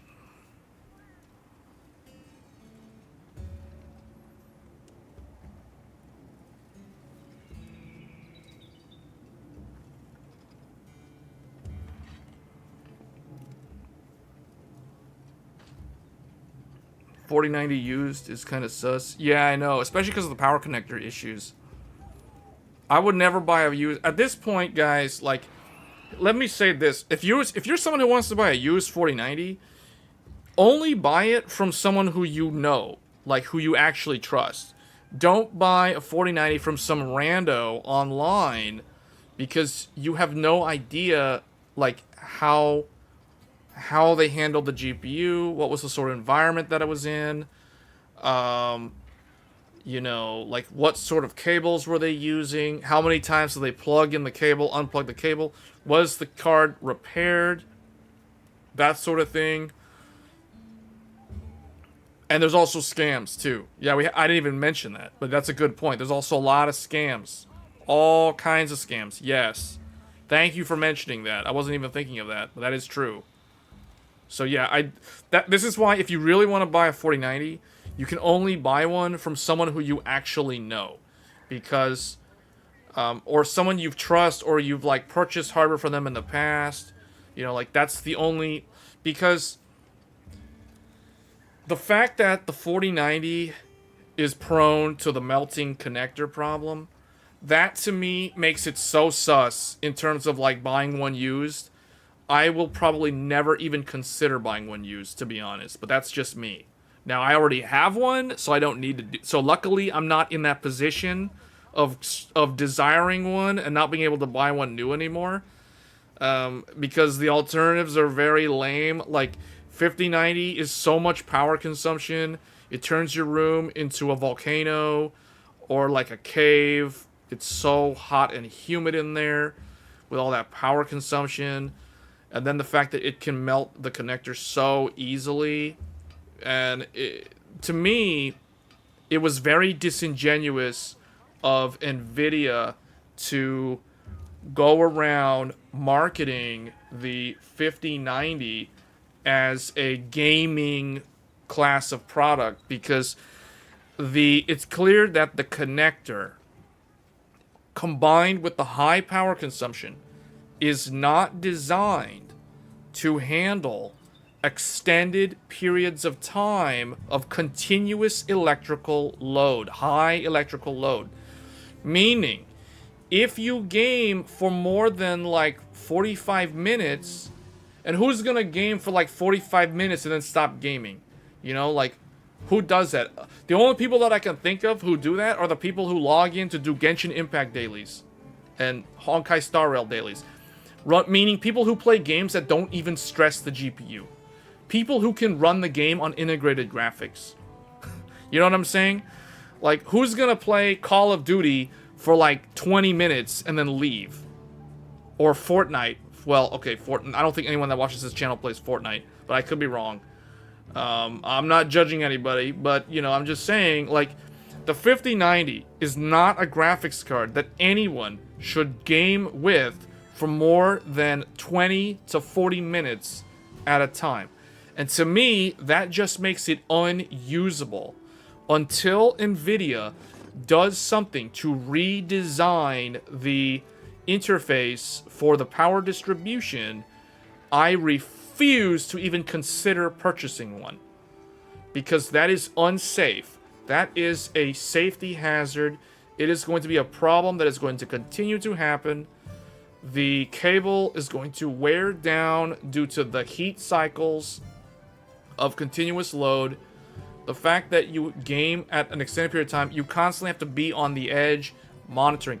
The only 5090 that I would actually consider safe, and even then there's still caveats, is the Asus Astral. The one that Super Googly has, long-time supporter of the channel. He's the only one that I know that has the Astral. And that's the only one that I would trust, because that one actually has circuitry to monitor every single wire that's carrying the electrical current. Because other than that one, I would not trust any other 5090. And this sounds like I'm shilling for Asus right now, but seriously, guys, this is like a safety issue. This is a safety hazard. So, until NVIDIA formally addresses this problem with a total redesign of the reference board and allows the AIBs to revise, come out with like a revision 2.0 of their 5090s, I refuse to buy a 5090 because it is too much of a hassle having to deal with that. In the back of my mind, it'll be a constant anxiety when playing a game for more than an hour. Is this thing going to cause a problem? Is this thing going to degrade? Is it going to melt? And with no way of monitoring the current, unless I have the Astral, I'm not going to do that.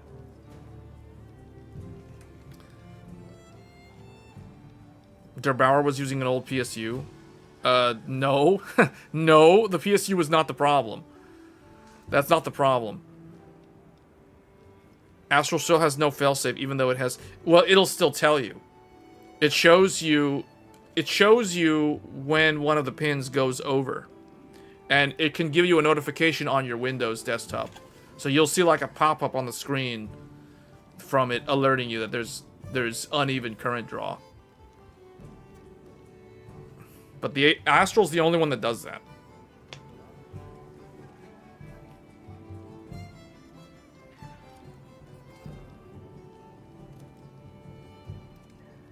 Do you have a native cable, or do you have the one that has the split? It doesn't matter, guys. The point is, like, there's no way for the GPU to do anything. If you have a Zotac 5090 or a Supreme X or the Founders Edition, it doesn't matter. All of them go into one big bundle. There's nothing you can do about it. It's not the cable. Okay, it is the cable that melts. But notice something. It's not the wire that melts. It's not the wire that melts. It's the it's the interface between the GPU and the cable. It's the connector. That's where it melts, not the wire. The wire's not the problem. The wire heats up, but it doesn't break down. It's the physical connector. It's those microfit Molex pins. The connector... So look, the problem is so easily solved. The problem is so easily solved. All they have to do is literally put the circuitry that was on 30 series back on their PCB. It's such an easy fix. It's so stupid. I will never buy a 5090 until NVIDIA addresses this problem. Oh, look at that dust storm. There's a dust storm rolling in. Whoa.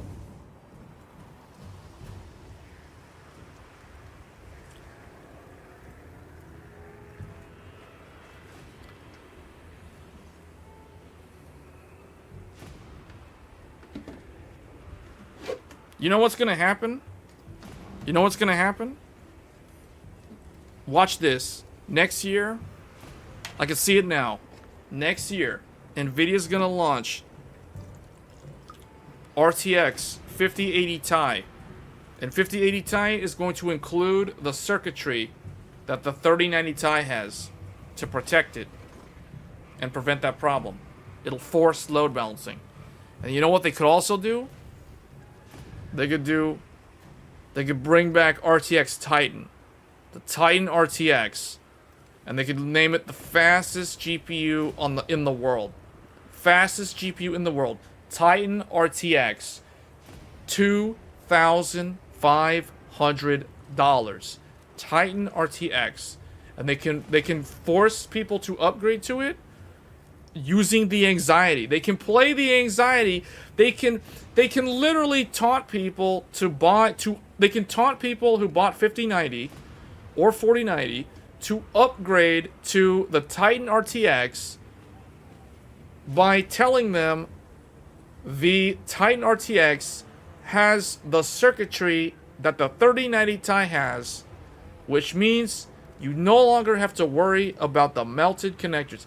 A problem that they created, they can use that problem to build the anxiety, to build the urgency and the desire to upsell their same customers. They can screw their customers over using the anxiety from a problem that they create. Now, this sounds very tinfoil. This sounds very conspiracy.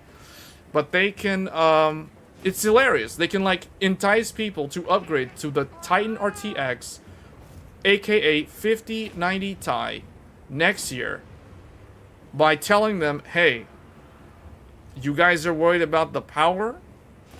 To us, it's not a problem. But to make everybody feel at ease, we made Titan RTX and we put 3090 Ti's shunt resistors on it. So you don't have to worry. It forces load balancing. $2,500 MSRP. Problem solved. And you know what they'll also do? They'll make it a big chunky boy. They'll make it the big quad slot prototype. They'll use the prototype cooler and call it Titan RTX. $2,500 MSRP, or maybe it'll be $3,000. Who knows? Whatever. They can do whatever they want.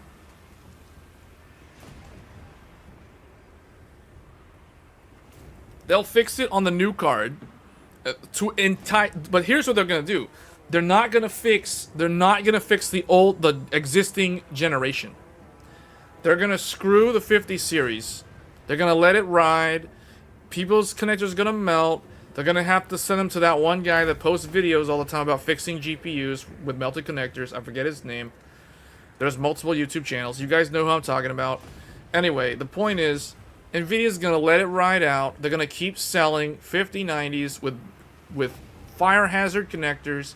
And then guess what? Next year, they're gonna introduce the Super Series, the Tis, the whatever. They're gonna make it like, oh, we put shunt resistors on everything.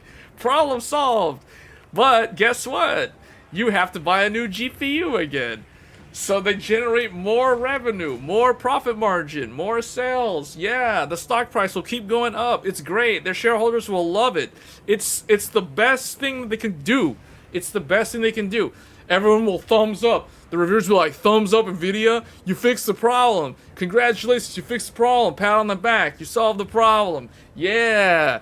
But everyone who bought 50 series, completely screwed over, left behind, roasted. Let those connectors melt to make examples so that people will buy the new stuff. So that people will upgrade immediately to the new stuff. I can see it now. I can see it now. They will address this, but they will only address this with the next generation. or a Ti or a Titan or whatever. Not with the current cards. No. Even though they should, they won't, because they want to give you another reason to upgrade again. And they'll use anxiety this time around to do it. Dell and Nvidia are the two that made the spec. It was Dell and Nvidia. We did a lot of videos and live streams about this topic last year. I went into the whole history in a paint session. It was Dell and Nvidia. We've already covered that. We're not going to talk about that again.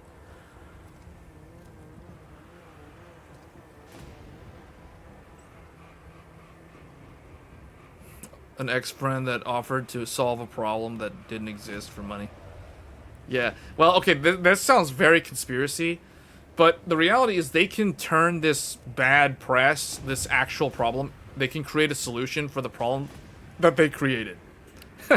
And then claim, and then everyone can congratulate them on solving the problem, when in the reality, the problem never should have even existed in the first place.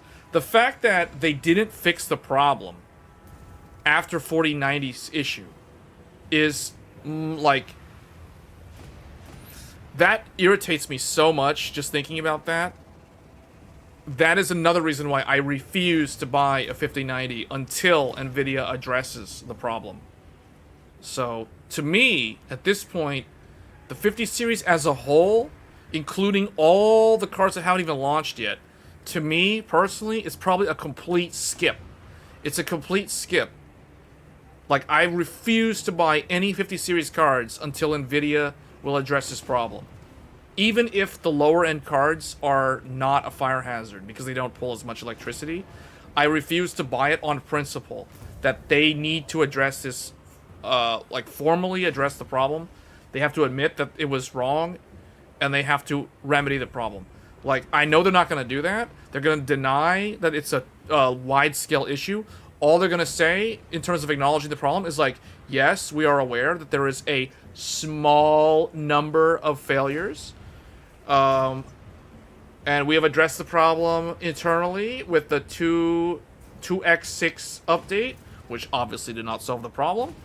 And everyone who is worried should only use our included adapter, or upgrade to a known ATX 3.1 spec power supply with the provided native cable from the power supply provider. Do not use cable mod. Do not use mod DIY cables. Basically, they're going to like throw all the cable makers under the bus. They're gonna be like, it's their fault. Their cables are low quality. So if you're having the problem, that's on you. That's on them. We are Nvidia. We do no wrong. We are the best. That's what they're gonna do. They're gonna deflect. They're gonna deflect. You know, like a Jackie Chan movie. They're just gonna like deflect everything, block, deflect all the attacks. Nope, this is not a problem. Nope, there's no problem here. Nope, we have a small number of failures. No problem. Deflect. You know, parry. Dark Souls parry. Elden Ring parry. Sekiro parry. Wukong parry counter. Like, that's what Nvidia's gonna do, man. For the whole next year, all of this year, Nvidia's just gonna deflect. They're gonna deflect and parry. Perfect guard, everything. They're gonna block everything. That's what they're gonna do. Der Bauer can make all those videos. Jay's 2 cents can make all those videos.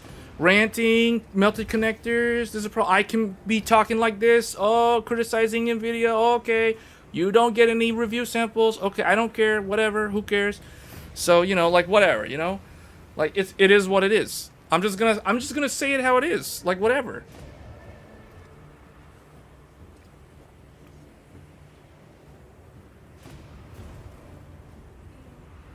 Yeah. Oh, yeah. Tiny Tim Logan. Yeah, he's in the UK. I know that guy. That guy's one of the OGs. Yeah, he demonstrated the Astral with the bad cable. I saw that video. I know exactly what video you're talking about.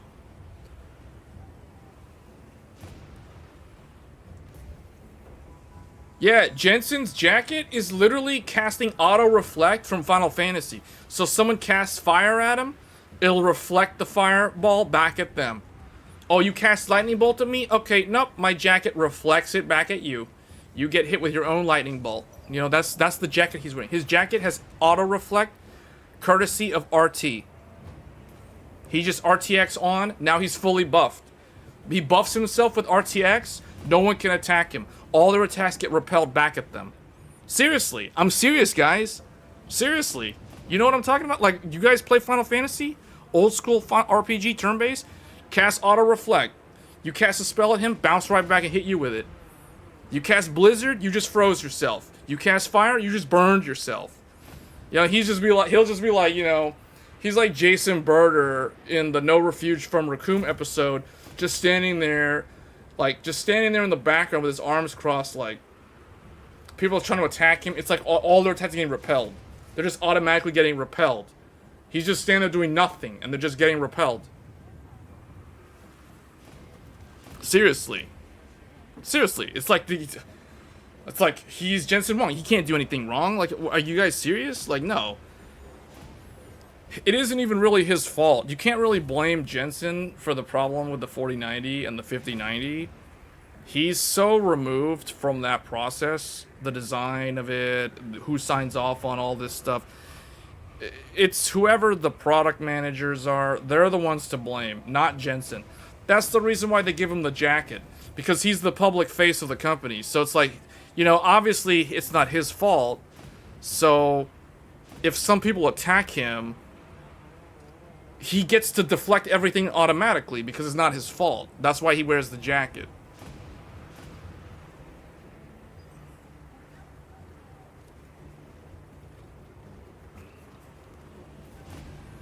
Who's the guy that sold their 4090 and then wasn't able to buy a 5090? Is that you?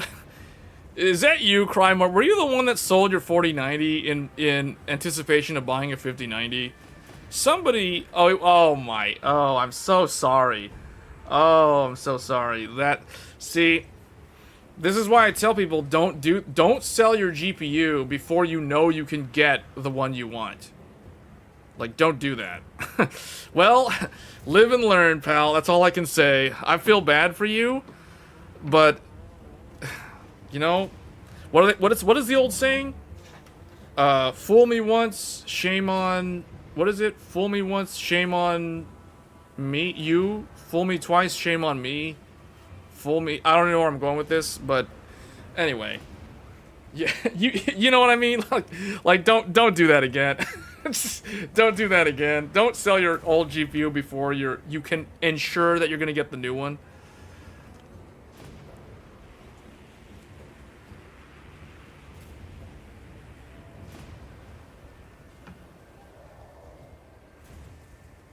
Well, remember what I said. I said that the 5080 would be, at best, it would be on par with 4090, and in very few cases, it might do better than 4090, and that would require the use case to be for ray tracing. Now, clearly, I was wrong, but remember what I said. I said that the best that the 5080 could do is come close to matching a 4090 in rasterization, and in the absolute best case scenario, the 5080 could possibly win in severe ray trace titles, but obviously I was wrong. Now the thing is, remember what the last thing that I did say though, and I remember saying this now, is that Nvidia will ensure that their previous generation cards can win against the previous generation no matter, or their new cards will win no matter what against the old cards. And how are they going to do this? Multi-frame gen. Embrace the frame gen. Embrace the frame gen. It is the future. Embrace the frame gen. It is the future. This is exactly what Nvidia's messaging is with the 50 series. So it's like, okay, the 4090 wins. Oh, 4090's winning, huh? Okay, let's do a comparison. So look, let's do a comparison. It's like, oh, okay, so this is the performance. This is the performance of the 5080. Oh, it's 61 frames per second.